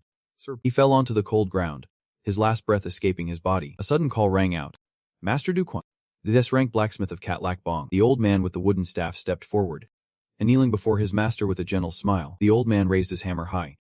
Tears streaming down like words that completely contradicted. And in the end, he has finally died. Time seemed to stand still as the toxin invaded the old man's body. The old man was strangled, spat blood, and died. A grim aura descended as he looked at them. The scene around was desolate and ruined. Corpses strewn everywhere. When suddenly a blade pierced through his head, a broken body crawled forward. Driving straight into his head, he looked at him with eyes full of resentment. Then more people rushed at him, a group of fierce men, weapons clenched in hand. Glare at him with hatred. They relentlessly pounded his broken body with stones and iron rods. He screams in agony.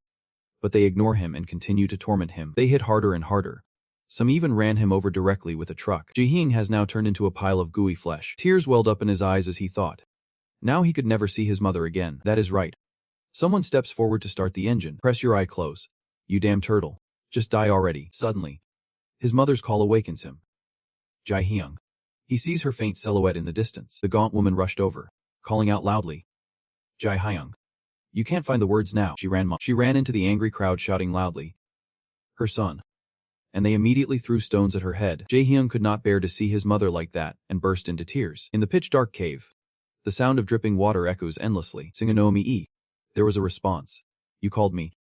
The Tisu sat there and chopped off the head of a strong man. The hand's twisted smile dodges the strikes from the head held in his hand. His eyes rolled back, bloodshot and wild. Ah. Ee-Do approaches from behind, eyes numb and hollow, red veins tracing from the sockets. He muttered under his breath, My dear friends, why are you here? It is freezing. Come with me. What is your name? I only assigned you tasks like these. We have just arrived in Japan. And next is South Korea, China. Next time you might die. If you want, you can give up. You are still too young. But even if you do not ask, you are already my son. The four great hunter powers America, China, Russia, and Japan. Japan is too weak to dominate Korea and surely cannot survive. I will fight harder, even if my body falls to Tanit. I will protect my homeland myself. Aeju gently kneels down to approach him. Tesu still lost in someone else's memories. Why have all our hunters lost contact? 3 days have passed since they entered. I must verify immediately. The defense minister is Japan's #1 hunter. From now on, anyone who dares to take one more step, I will personally kill. I will burn every cell of your being. And aim. Step forward. Let the fire consume you. Forever. And aim. Make the hunters leave this place. Aeju whispered softly. Tesu. She is using her power nearby. Aeju thought. I can't lose you. In the dilapidated house. Curses echoed endlessly. Damned whore, she recalled. Father always beat mother. The man constantly beats and curses his wife. My whole life is because of you. Her mother desperately pleads. My dear. My dear. She clung to that man's feet, her swollen face still trying to please him. I love you, she said. Because of her autism, she and her brother stood against the wall, witnessing everything. To us, the gate incident and the appearance of the imposter were a disaster. My mother could not control her powers, so my father died instantly. But because of her mental illness and having children, she received a suspended sentence. She clutches her husband's photo, whispering, My love. My love. The marks of abuse still linger on Aeju's body, but my brother was different. Since that day, he went out to work. At home, he was often violent, just like his father, always beating his mother, more cruel with each passing day. From those times of abuse, Aeju gained her power, and in that moment, I awakened, lying on the ground. She thought, if I become a hunter and earn a lot of money, will I escape this hell? I thought about it. Even as I slept that night, the loud noise jolted her awake. Ju from the Aya sat up, seeing her brother staring at her with deadly intent. Brother. Aya rushed out of the house, but her brother chased after her, tripping her so she fell flat, raising his fist and cursing. You damn whore. He hit without mercy, making Aeju keep crying out. Help me. He grabbed her neck tightly, cursing. Disgusting. She stammered. Please, sir. The desperate man grabbed her arm, shouting. Stay still. Aeju panicked. You can't. Her mother heard her daughter's voice and rushed out, shouting. He kicked his own mother away. Damn it. She lay on the ground convulsing, then motionless. Aeju left in despair. She looks at you in terror, unable to speak. The guy can't get his way, so he wipes it out. Disgusting. Stupid. Aeju lies on the ground, eyes lifeless, blood smeared across her face. She whispers. Brother. Brother. She just wiped. And the terrible bastard was slammed far away by the guy at the park. Tiksu stammers. Aiju. Softly. Another murder. Aiju and Tiksu sit on the swing. He mutters. How long until it stops? Both parents are gone. My power has been completely drained. Tiksu. Little one. You have awakened the power to control magic. I will seal you away. Tifengsu happily exclaims. Really? She continues. But first. Aiju laughs with a swollen face. Let us kill one more person. Tiksu came to her house and knocked on the door. As soon as her brother opened it, he started wiping. Where has your little slut gone? Before Ge could finish speaking, Tiksu stabbed him to death. The man's memories flooded into Tiksu's consciousness. He bowed his head, muttering, Aiju. A hand holding a phone showing the location appeared. He was Su. His brother gripped the chain linking to his sister's old gate. Eyes filled with deadly intent. What is he doing? Tiksu panicked as the man grabbed his brother's hair. Demanding, are you crazy? Furious, the man glared at Tiksu, struggling to breathe, tears welling up. Haven't you killed enough already? Aya unleashes its power. He grabs her arm roughly. That damn kid. Tiksu panicked.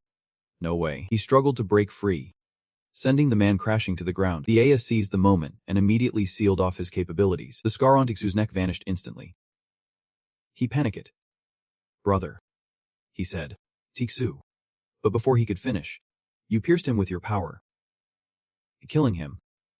Aiju breaks down in panic, stammering. What are we going to do? He is at peace now. Do not worry. Two people stand on the rooftop, gazing at the towering skyscraper.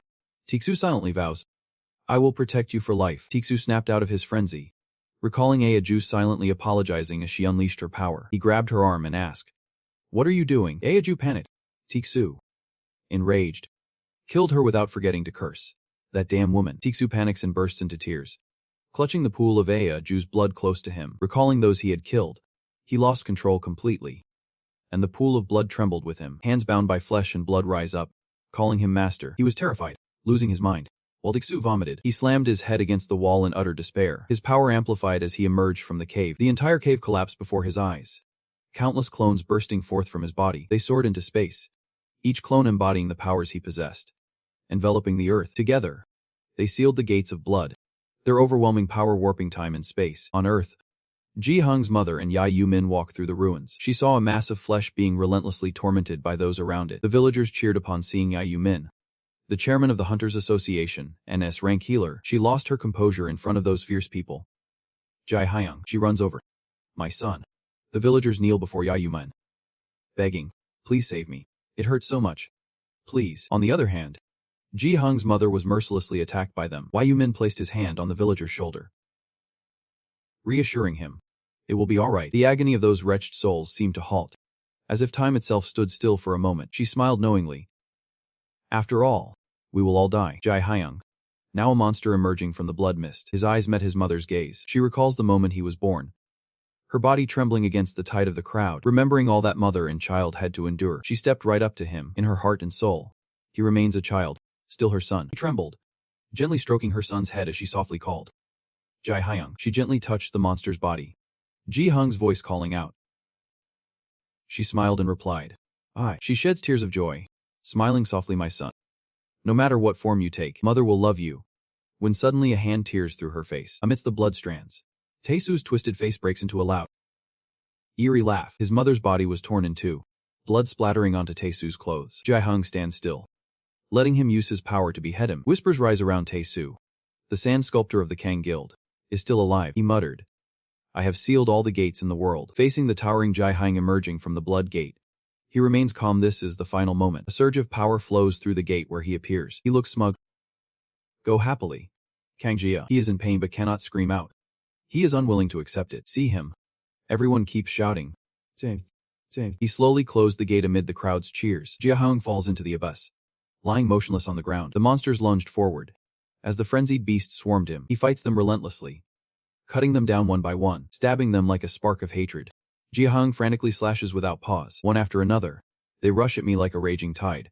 I stumble and crash hard onto the ground. The obsession with Tae-Su twisted into mocking faces, staring right at him. His smug face was torn apart by him. His eyes are bloodshot, filled with defiance. Suddenly, a heavy weight pressed down on his head, distorting his face. The giant's foot crushed him like stepping on a bug. Jia Hung's pain shot through his leg. He tore free and sprang up, alone, He faces thousands of electric prison monsters. Ji-hang grits his teeth and screams wildly. Time passed unknowingly as he remained in the dungeon beneath the Hunter Association Tower. In the dark room, the TV screen lights up. 6 years ago, the Bloody Gate riot claimed countless lives. At that moment, the heroic hunter and national savior was pierced through the screen by a red band before the news even finished airing, and Taesu lies between two beauties. One purrs. What is wrong? Darling. He growls. Lips tight. The other coos. Taesu. She clings to him, pressing her burning body against his, teasing he is so cold. Taesu is haunted by the memory of killing Ai-ju. He lost control and made her explode on the spot. Leaving the others in utter panic, she ran outside to save me. But Le Yu-min stood at his door, reminding me that this won't ease the pain. She loosely drapes her nightgown, revealing her sultry curves. She steps onto the blood-stained bed. The one who can heal him. She stepped before him, using her power to consume the stunned expression only me, and no one else. Taesu's tears fell as he recalled the praise Han Taesu, and Taesu he smiled softly, then vanished before their eyes, leaving them confused. Beneath a sky weeping like a gentle rain, he sat alone on an old swing in the park, but the swing beside him had snapped, and Lia Ju was no longer sitting there. He laughed helplessly as Li Wu-min approached from behind. She wrapped her coat around him. He chuckled quietly. Never expected someone who once helped Hell Kang Ji-hyang to end up like this. She placed her hand on his body. Didn't he want to see him again? He was confused. See who again? Li Wu-min sat on him. Kang Ji-hyang 6 years ago. He killed Kang Ji-hyang's mother. He never fought him. Only trapped him in a blood gate and closed his eyes. Are you afraid? Her gaze seemed to pierce through the soul of anyone who dared to challenge Cess. Tiksu pushed her down on the bed. Damn it. He choked her. Breathing lightly. Phew. Li Wu-min immediately asked. Do you miss him that much? He leans in close. And I will tear him apart. His eyes widened. Sangzar radiated deadly intent. I once wanted to open the floodgate, curious if he was enduring pain. But we have failed. Seizing the moment, Li Wu-min continued. I will give you some good news. By the laws of the universe, this world is destined to perish, according to the cycle.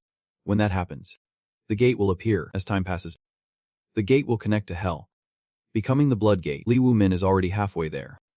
Even though he locked Li Wu-min's wing in hell, the overseer there will hunt him down. A bony hand pointing to Li Wu-min's face glowing with a red light. Li Wu-min's sight awakens amidst the stench of rotting flesh. Li Wu-min, as the numbness spreads through his body, touching his cheek. We will meet again soon. He's confused.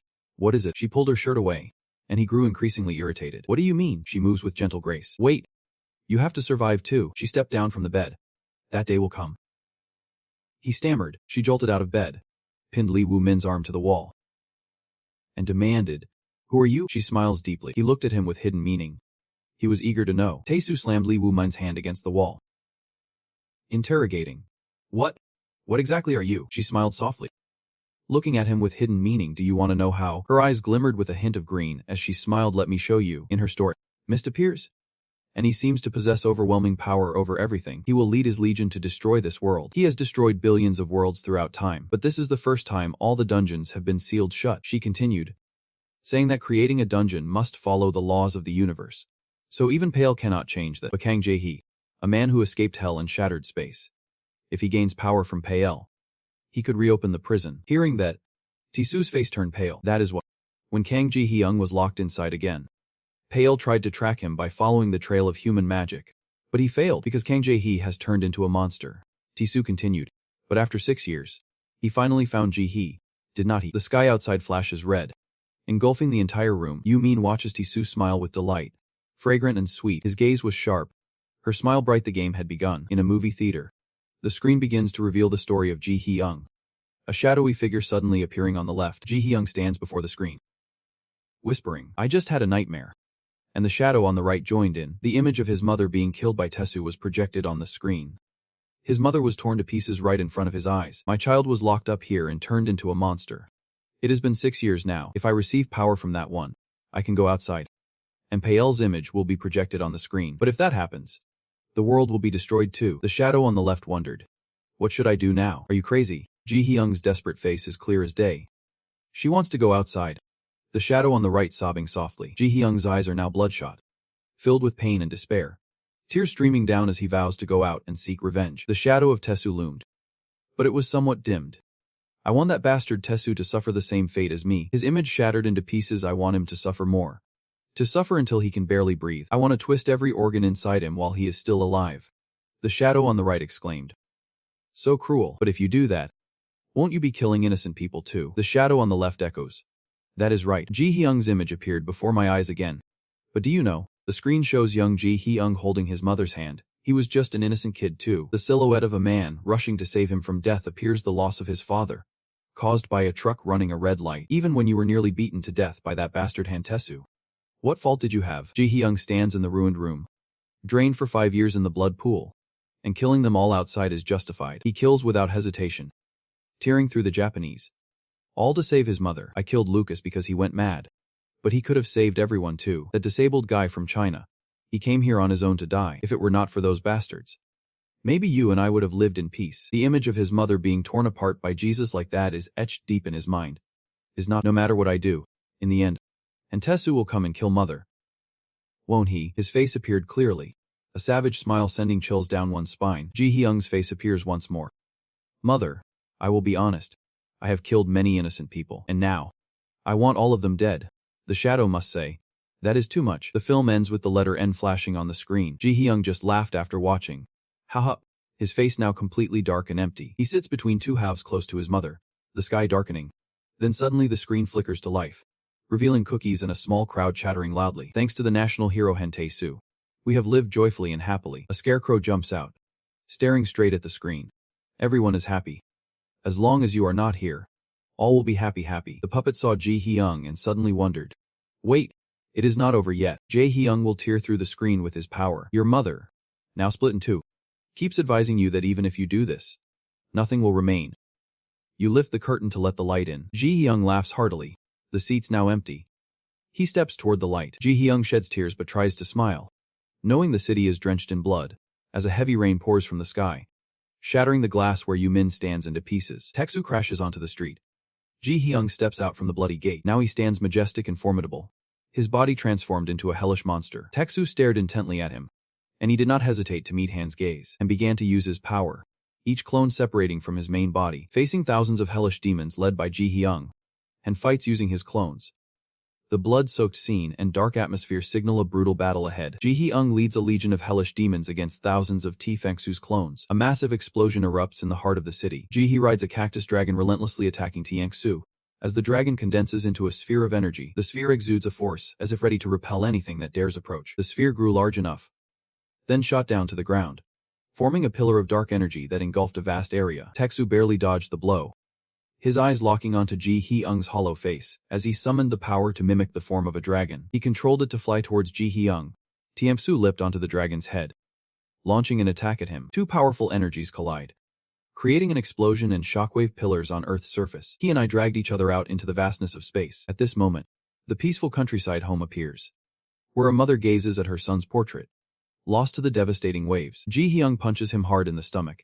Relentless images of injury flashing before his eyes. People were killed by the Texas flood, with rocks and debris flying everywhere. The children's toys no longer have their owners in sight. Tex counterattacks with a powerful kick. Innocent people are drawn to the blood gate. The children who could not escape were caught and devoured by the monsters. False awakeners try to save as many people as possible. A child awakens, standing firm before the man, using their power to seal the gate. But the moment the boy turned around, the skeleton seized him. Ji Hyung's battle is far from over. He slammed his head into the ground, then threw him far away. The mists followed, clinging to him like a shroud. He unleashed his power. A shadow seizes Ji Hyung's leg, freezing it in place. Fix your scent. The dark shadow laughs as it looks at you. Remember the seats inside. Dark arms reached out to him in a sudden rush. Ji Hyung snaps awake. Taesu seizes the moment, then uses his power to behead him. But he miscalculated everything. His power has no effect on me whatsoever. He struck Taesu's face with a blade-like punch, then slammed him into the ground with such force the earth shattered beneath them. Taesu falls unconscious into the endless water. Ji Hyung gazed down at the ice, shattered by a gaping hole. He gazes up at the colorful cables stretching down into the lake. A man in a black hat helped him up and said, "Save the national hero who saved the world 6 years ago." He spoke in unison with others. "I never thought you would have to stand and fight once more." Those familiar silhouettes slowly emerge in his mind. A Ge on Uchi, a Hongji Rong, A Alen, B Bungasari, Armin, S.I, and S. Lu Hunters of the World Hunter Association. They all said in unison, "We will do everything we can to support you." But that effort was overshadowed by blood, their heads torn from their necks. "Yeah!" Ji Hong suddenly cried out, Look at Taesu's body connected with colorful wires. His entire body was engulfed by those ropes. He looked at him and exclaimed, "So this is the extent of your power." Taesu recovers and charges to overwhelm Ji-hong. He was slammed hard onto the ground by him, pain shooting through his body. Cough. Cough. Ji-hong laughed maniacally. Taesu lands with a powerful thud. He stands up. "Who will pay? You were the one who killed him with your own hands. We're not you." The image of his father solemnly attending the press conference with 2D. Alongside Kim Kan, the nation's top hunter. He looked at him with a challenge. "Your father." He shouted in anger. "Hold still for me." But before he could strike again, I swiftly severed his head. Taesu's head was instantly blown away. Taesu was just a child back then. He anxiously waits for his father to stammer, "Dad." He immediately struck down his own son, sending Taesu crashing to the ground. His mother also endured the same abuse. At times like this, he could only cover his hands and hide behind the door. But the relentless strikes showed no sign of stopping. Seeing my father start abusing the family again, he sneaked up from behind. Brandishing a knife, he lunged straight at him. But Taesu slipped on a piece of paper and fell. The knife plunged straight into his neck. Blood gushed from the neck like a waterfall. Memories and powers of that man seeped into Taesu's body. His mother witnessed this scene. Hong was so scared she ran out of the house. Taesu kneels helplessly at the door. His brother stepped forward to check their father's pulse. He turned around stammering, "Brother." That man's fierce face gripped my sister's neck tightly with chains. Taesu was forced to kill. He also met Iju. Killed her brother. And at the same time, his own brother. He destroyed Iju too.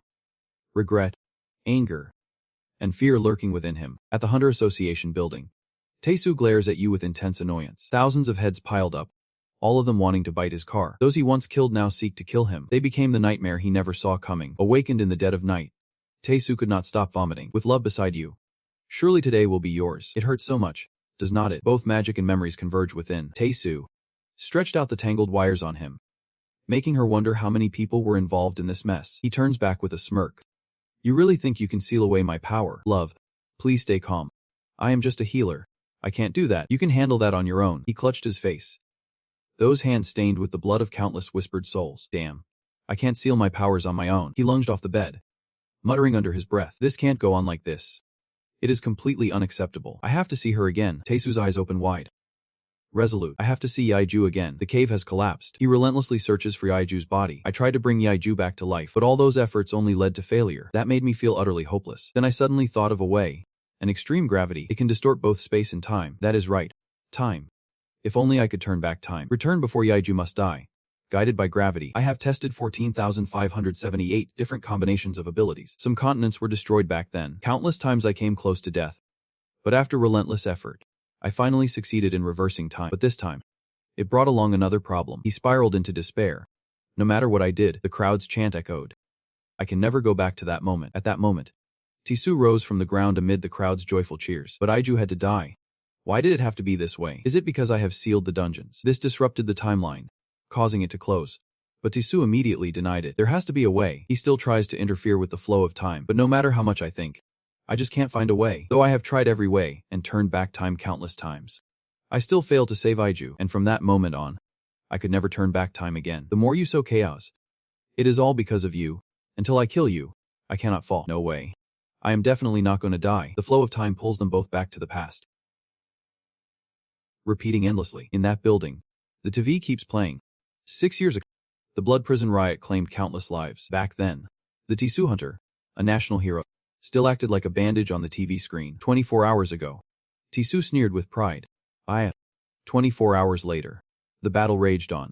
The scene still in ruins. For the 138th time, Taesu still can't change anything. He still dies. The scene. The events. The words they all keep repeating. The first return. Lai Yuman leaned against the door and called out. Even if I do this, I can't free myself from the pain. Yuman drapes the delicate swimsuit. Taesu them thinks. Yep. Lai Yuman. She already knew everything. He recalled, sensing something amiss. He grabbed her, pressing her against the wall. Kang Jihyung. Hell. Bio all of it left Yuman breathless. Yep. Taesu asked. I can reverse time. You have already told me that. What exactly are you supposed to be? Did you know I would end up like this all along? Yuman falls silent for a moment, then pauses before responding. I am going to tell you the truth. Despite the red blade pressed close to her face, she calmly explained the same thing. My power is to read and heal the flow of life. But as my power grew stronger, I began to see greater currents unfolding, from flowing water and air currents to the heartbeat of the earth, the moon, and the solar system, forces that shape the universe beyond the limits of my perception. At last, I have witnessed the birth and demise of this universe. I have seen the future. A faint smile appeared on Yuman's lips as she spoke with elegance. Diheen will return, and when he does, this world will collapse. In the end, everyone will die anyway. What is there to worry about? I just live recklessly. But in the future I saw. This never happened. Teshu, how can I trust you? Yuman asked. Do you have any reason not to believe me? If I were lying, Teshu would have already reversed time to torture me. Sensing the strange logic in her story, Teshu lowered his guard and said, Then shut up and tell me. Daihyung, how exactly should I kill that bastard? Yuman's thin pink lips moved. Whispering. That matter, impossible. She only spoke the last two words. For no matter what, he would be decisively beheaded by Kang Daihung, his teeth clenched tight with unyielding hatred. Once again, the sacred time was distorted. 24 hours ago.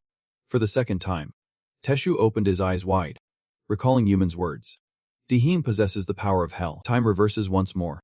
For the third time, Teshu is brutally defeated, and Yuman boldly declares it does not matter how strong he is. The sixth time. The 11th. The 13th. Even if you could reverse time itself, in the flow of her thoughts, countless disrupted times and spaces unfold continuously. 27th. 32nd. 39th.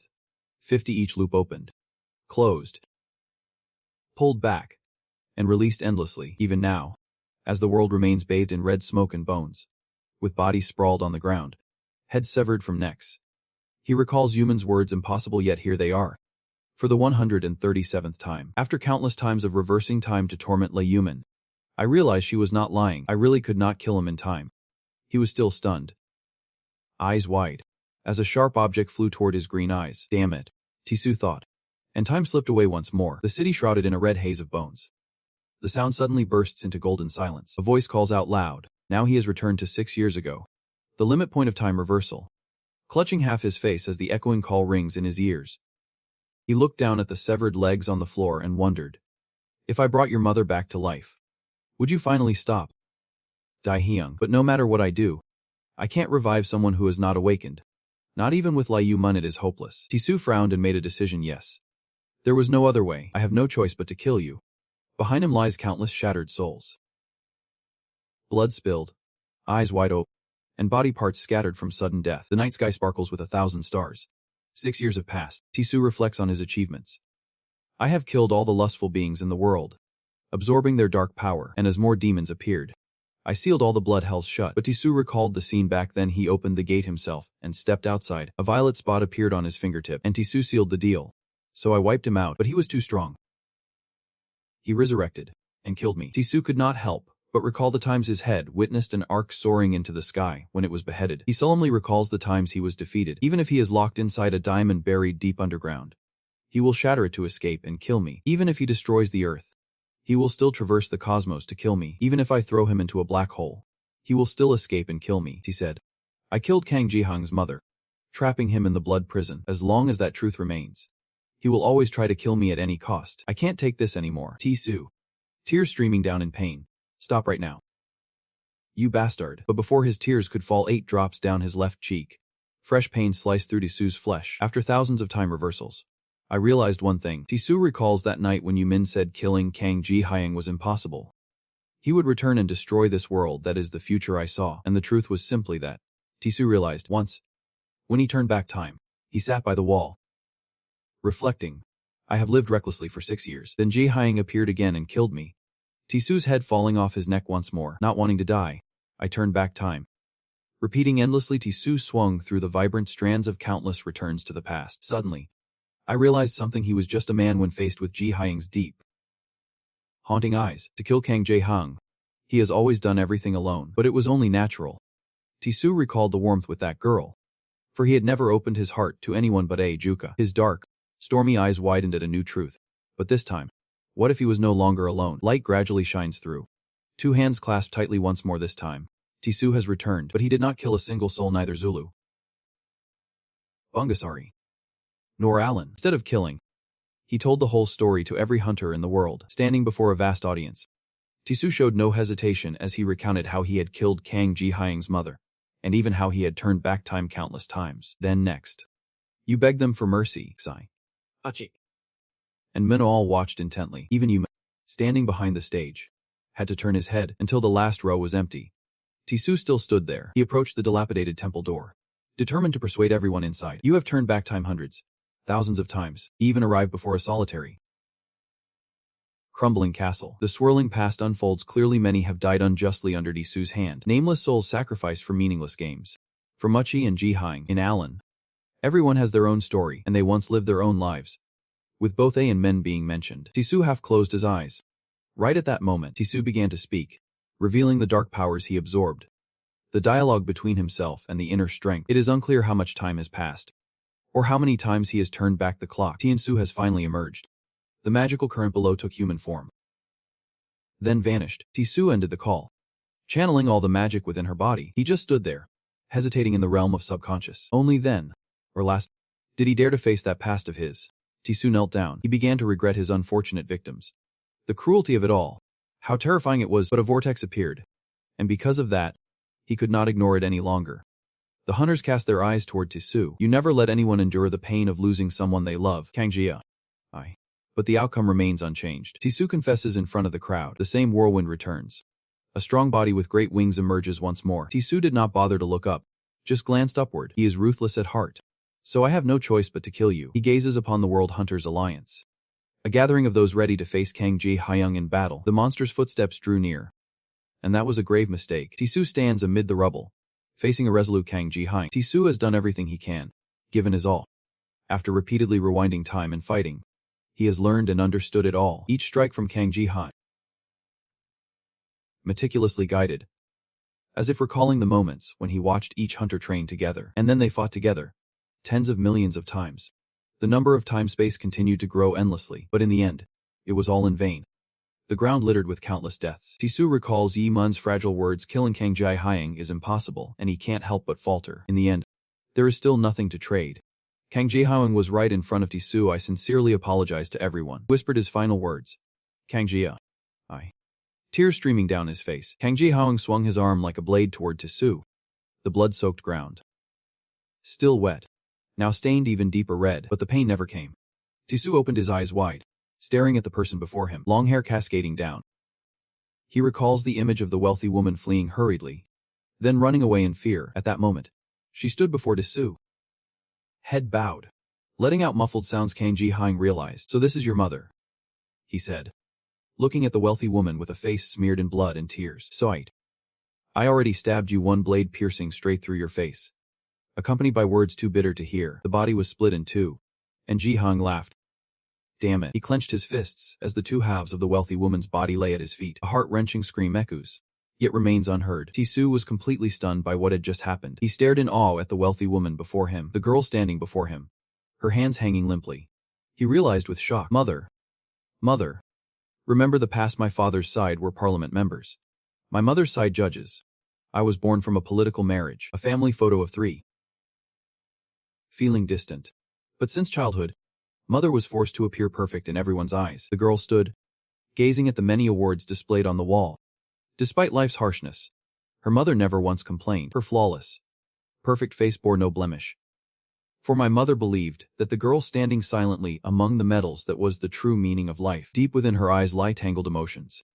Yet some feelings are so deeply buried that even my mother cannot perceive them. The girl closed her eyes, and for once, my mother made an imperfect decision. Love. The bright light blinds her as the girl lies on the bed, facing inward. When her mother was a first-year university student, she did that with a senior from the same department, an ultrasound image of a baby. And then, it was carried. The girl sat alone in the rain, holding her child, while the senior shirked responsibility, and her mother was abandoned by the family. The girl lowers her gaze. This is the price of an imperfect life. The baby cries in the rain. My older brother is living proof to our mother. The little girl stood up. But in that moment, her mother realized she needed to become even more perfect. He held her close as she looked up to the sky. Love is just like that. Before the girl stood the silhouette of a man. His eyes widened. Throughout all the times he ruined time, my mother never appeared even once. He wonders why Mom is only coming now. Is it because I am not perfect enough? The girl's tears fall like autumn leaves. Or is it her mother coming here to achieve a perfect death? His eyes are bloodshot. The girl's tears are simple. So this is your mother? The bloodstained shard of glass hurtling toward the girl. I almost did not recognize her. Ji-hyung smiled eerily, standing before him like a monster. Surrounded by blood, he screamed, crying out in pain, grimacing. Clutching his head as he shouted loudly, he withdrew his hand from his head, turned around, and flashed a sinister smile. Twisted face, blood-soaked hair, a desolate scene. Ruin standing silent. He called out Gaihing's name, parted his lips, and realized so it was you who felt that way. Tixu kneels before Jihyung, the blood-soaked, desolate police station. Tixu recounts everything that has happened over this time, countless times turning back time. Countless deaths. And my own awakening. He slowly stands up. But now, I won't turn back time anymore. Sorry. Jihyung. He ate. I really did something incredibly cruel to you. I am truly sorry. Jihyung. Wait a moment. Why did you do that? He kneels at Gahyung's feet. Jihyung screamed. Why did you kill my mother? You bastard. He bowed his head. Laughter echoing through the crimson wilderness. Laughter mingled with blood-soaked hair. He knelt, trampling before Jihyung, eyes shut tight. Head raised. I say. Even I do not know the answer to that. His head was struck. Jihyung acted without hesitation. A scream echoed. A twisted face knelt down. It is all over now. His head fell to the ground. A lifetime. Endlessly long. Head resting on the ground. Almost no sign of the forest. A soundos? His name was called out repeatedly. Tixu. Tixu. Tixu. Tixu. He is amazed. I am back again. He has risen. He laughed. Realizing something. I must have unconsciously returned to the time before I died. His head was struck again. Now it is my turn to die. The sound echoed. His name echoed repeatedly. Tixu. Tixu. Tixu. Tixu. He was killed again. The sound echoed. His name called out repeatedly. Tixu. Tixu. Tixu. Tixu. He was surprised. What does this mean? He came back to life. Tixu. Tixu. Tixu. Tixu. Why did this happen? He raised his hand to cover his face. As if caught in an endless loop, he swore. Tixu. Tixu. Tixu. Damn it. I am furious with him. What else do you want me to do? His veins bulged as he confessed. Fine. I was just pretending to be enlightened before I died. A bunch of narrow-minded people would not be better if someone found a bit of goodness before they die. That is why I did it. He is holding his head. Now I do not want to live anymore. I want to die. An explosion erupts. I just want to die already. But the sound keeps echoing. His name was called out repeatedly. Tixu. Tixu. Tixu. Tixu. His mind was spinning. Tixu. Tixu. Tixu. Tixu. Tixu. What the hell is that? Why is Please. I am begging you. He screams madly. Why must time keep rewinding like this? Damn it. A calm, unfamiliar voice spoke. Tiangsu. She said. A beautiful girl before him. He looked at her, love in his eyes, gripping her leg tightly. What do you know about this? Tell me, he shouted. Hurry up. Speak quickly. Say you love me. The thing that keeps making you rewind time. The two space-time holes were caused by that source of dark energy accumulating over time and twisting your own fate. The wormhole forms an infinity symbol. Time is now locked each time you die. You return to this moment. The image of him being killed in the past flashes like a film. And now that he is back, no matter what he changes, Jihyung will still kill him 6 years later. You Min. Do you understand now? The space between his face and you Mun's is infinity itself. Tesu. You will be trapped in this endless death. Repeating forever, his pupils shrank in shock. What did you just say? He shouted. What is going on here? He demanded. So who exactly are you? She smiled. Red. He laughed hollowly in the midst of chaos. He kneels before her, laughing as the world spins. Damn it. The scene is brutal. His head struck down by Jihyung's blade. Around Jihyung are skulls. The space blood red. The mist of countless creatures piles up, creating a terrifying scene. Jihyung stands amidst the mist. The fog slowly fading away. The scene fades away, leaving only Jihyung surrounded by a blood-red space. A figure approaches Jihyung, calling his name. It is Yu Mine, who closes her eyes beside him in an instant. She whispered softly. You have been through so much already. A grotesque mist sits on the throne like a tyrant.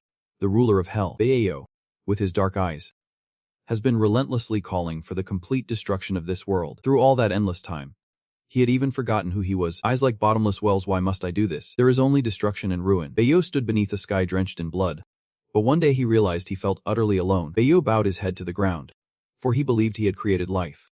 But he had repeatedly failed. Baeo carries a dark heart within, until he finally tears it out himself. In his hands was a child, from whom he created a clone of himself, his own daughter. Aheu sensed something. And she could it be? Ahuman replied. Yep. She admitted. That is, the child changes the world with a cry. As you all see, I am only human. Before the child lies a portal. This hell holds no life. Abandoned since birth.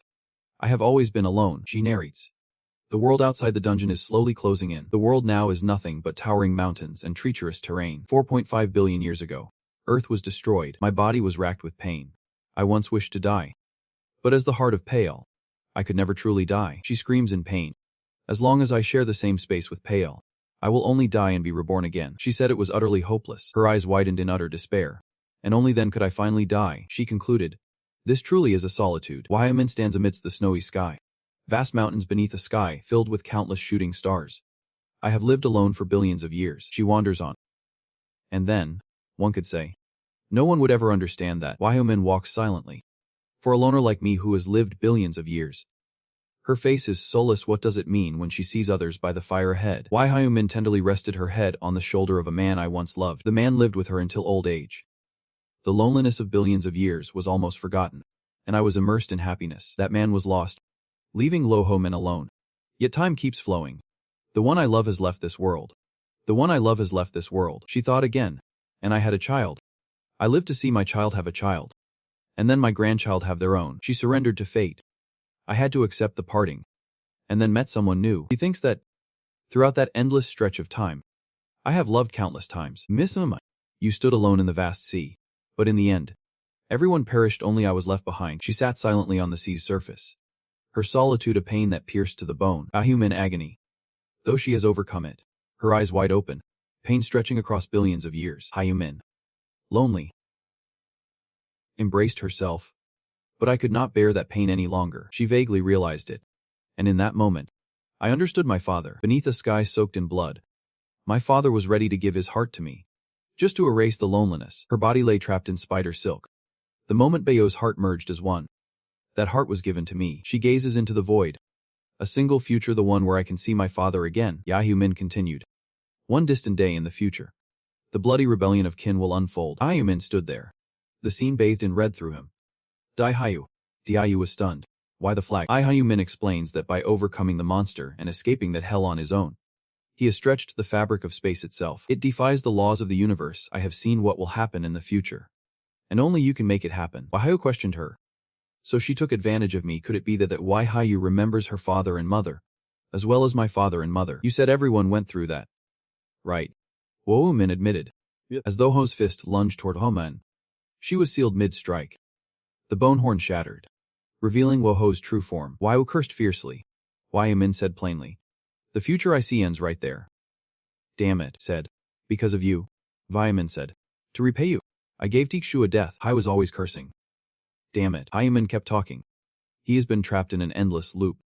Dying and coming back countless times. He must understand what that means by now. Wahyomin's hollow eyes spoke faintly. But do not worry. Now everything will come to an end. Wahyomin thought. Only when sharing the same dimension with his father could he truly die. Her whole body is like alpha waves. And if my father will die too. The space around was filled only with her, Wahyo, and the misty bones. On the day I understood my father's loneliness, I made a decision. Wahyomin placed his hand on his chest, vowing to destroy the entire world. She pulled out her own heart, then used her death to die alongside her father. She thinks that then this lonely cycle will end. Blood splattering everywhere, covering Wahyo's face in blood. She feels it too, and so do you. Wahyo screaming through the pain, enduring agony beyond measure. Mother Wahyo lies on the hospital bed. But because of her, he cannot die. His eyes and face twisted grotesquely. Yet this is not love. The pupil of Wahyo returns. But it is loneliness, she admits. That is right. Painful memories flood back. Love is just a cruel deception. A bitter cry to fill an empty heart. He clutched his bloodied face. It both helped forget the loneliness and etched that loneliness deep into his heart. A curse. Wahyo's face was expressionless. But now, her eyes were bloodshot red. I pull out my heart, surrounded by rows of skeletons. Drenched in blood red, it is time to end it all. Min stood facing his father and asked, Dad, do you blame me? B smiled gently and said, What are you saying? You are my daughter. She smiled with satisfaction. How could I resent you? Wahyo stared at her intently. He was stunned. What on earth was she doing? Wahyo gazed at the scene before him, thinking, to use someone else's life to kill both father and mother, and even destroy this world. The world seems to revolve around 3 people. And now it is set to kill everything and end it all. I wonder, what made her do that? The room is dark. Lonely, he bites his lip in frustration. Truly a damn mess. A hand lies on the heart, reaching toward Pale, the one who once pulled me back from the brink of becoming a monster. I clenched my eyes shut. With that power, I should have been able to save my mother. The man in golden armor, wearing a half mask, said. Do not lose faith. Until the very last moment. Hayu steps back, ready to strike. Fine. If you want to die. I will take your heart then, biting into a blood-soaked heart. I run, give me that power. While Hayu lies scattered on the ground, Yumin says, Now you are just an ordinary person. Hayu's face twisted. How could you possibly absorb Pale's power? The earth glows with a white light, then suddenly turns fiery red. While Hayu screamed in pain, Yumin was shocked. It can't be. As Wo's body slowly faded away, he still could not understand. Only death could end this loneliness. You are just like me, are not you? Law denies it. Hayu's distorted face vowed. I will see my mother again. The energy from her expands. He's absorbing all of Pale's power, meaning Lo's body is withering. Absorbing everything. The energy swelling to its limit. A scream echoes. All that remains is the silhouette of Hayu. Her eyes softly blurred. So that is how it is. A massive explosion strikes the earth, triggering a seismic shock. The spreading water stain seemed to threaten everything, shaking the entire earth. The pressure from within the earth cannot withstand the strain. Everything explodes in flames. A streak of light across the galaxy. The streak of light grows, illuminating the entire galaxy. The silent black universe, marked only by a solitary star system. The nation's sun kneels, eyes deep and bottomless. Pitch black. The nation is stunned, reaching out a hand now only missed. What was I about to do? Clasping hands covered in dew. The people wonder. Who? The man looked at his palm and realized. That is right. Kwok-han raised his hand to his face, saying, I am the ruler of hell. He returned to his original form. Statue. As a red circle appeared before him, the circle shrinks, closing in, until only darkness remains. The image of a bizarre mist sitting on a throne, like a sovereign none other than the ruler of hell. Baya raises his hand commanding, repeating the act of destroying the world. His jet black eyes, seemingly bottomless, lost all sense of self in that endless moment. His eyes dark as a bullseye, forgetting why he did it, leaving only destruction within him. Baya stood in the endless void, until one day, he felt alone. Baya collapsed to the ground.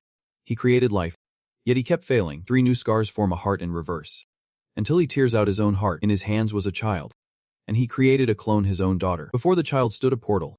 While he sat alone by the sea, her body felt trapped in a web, no way to break free. The man's head hits the ground with a painful thud. Before the 3 strangers stood a glowing red stone. A woman lies severely injured, her head bandaged, surrounded by medical equipment. The entire body was attacked, twisted beyond recognition. The mutation transformed it into a strange, serpentine, and grotesque form. The soldier aimed his weapon at the girl as she approached the woman in the forest. Observing carefully, her entire face was drenched in sweat as she clutched the woman's hand, whose body was soaked in blood. Before him suddenly appeared a space gate, guarded by the Red Star Kid. There are countless portals, all glowing a fierce blood red, making me dizzy as I press my forehead. He sits regally on the throne, majestic like a king, the one who made this stain.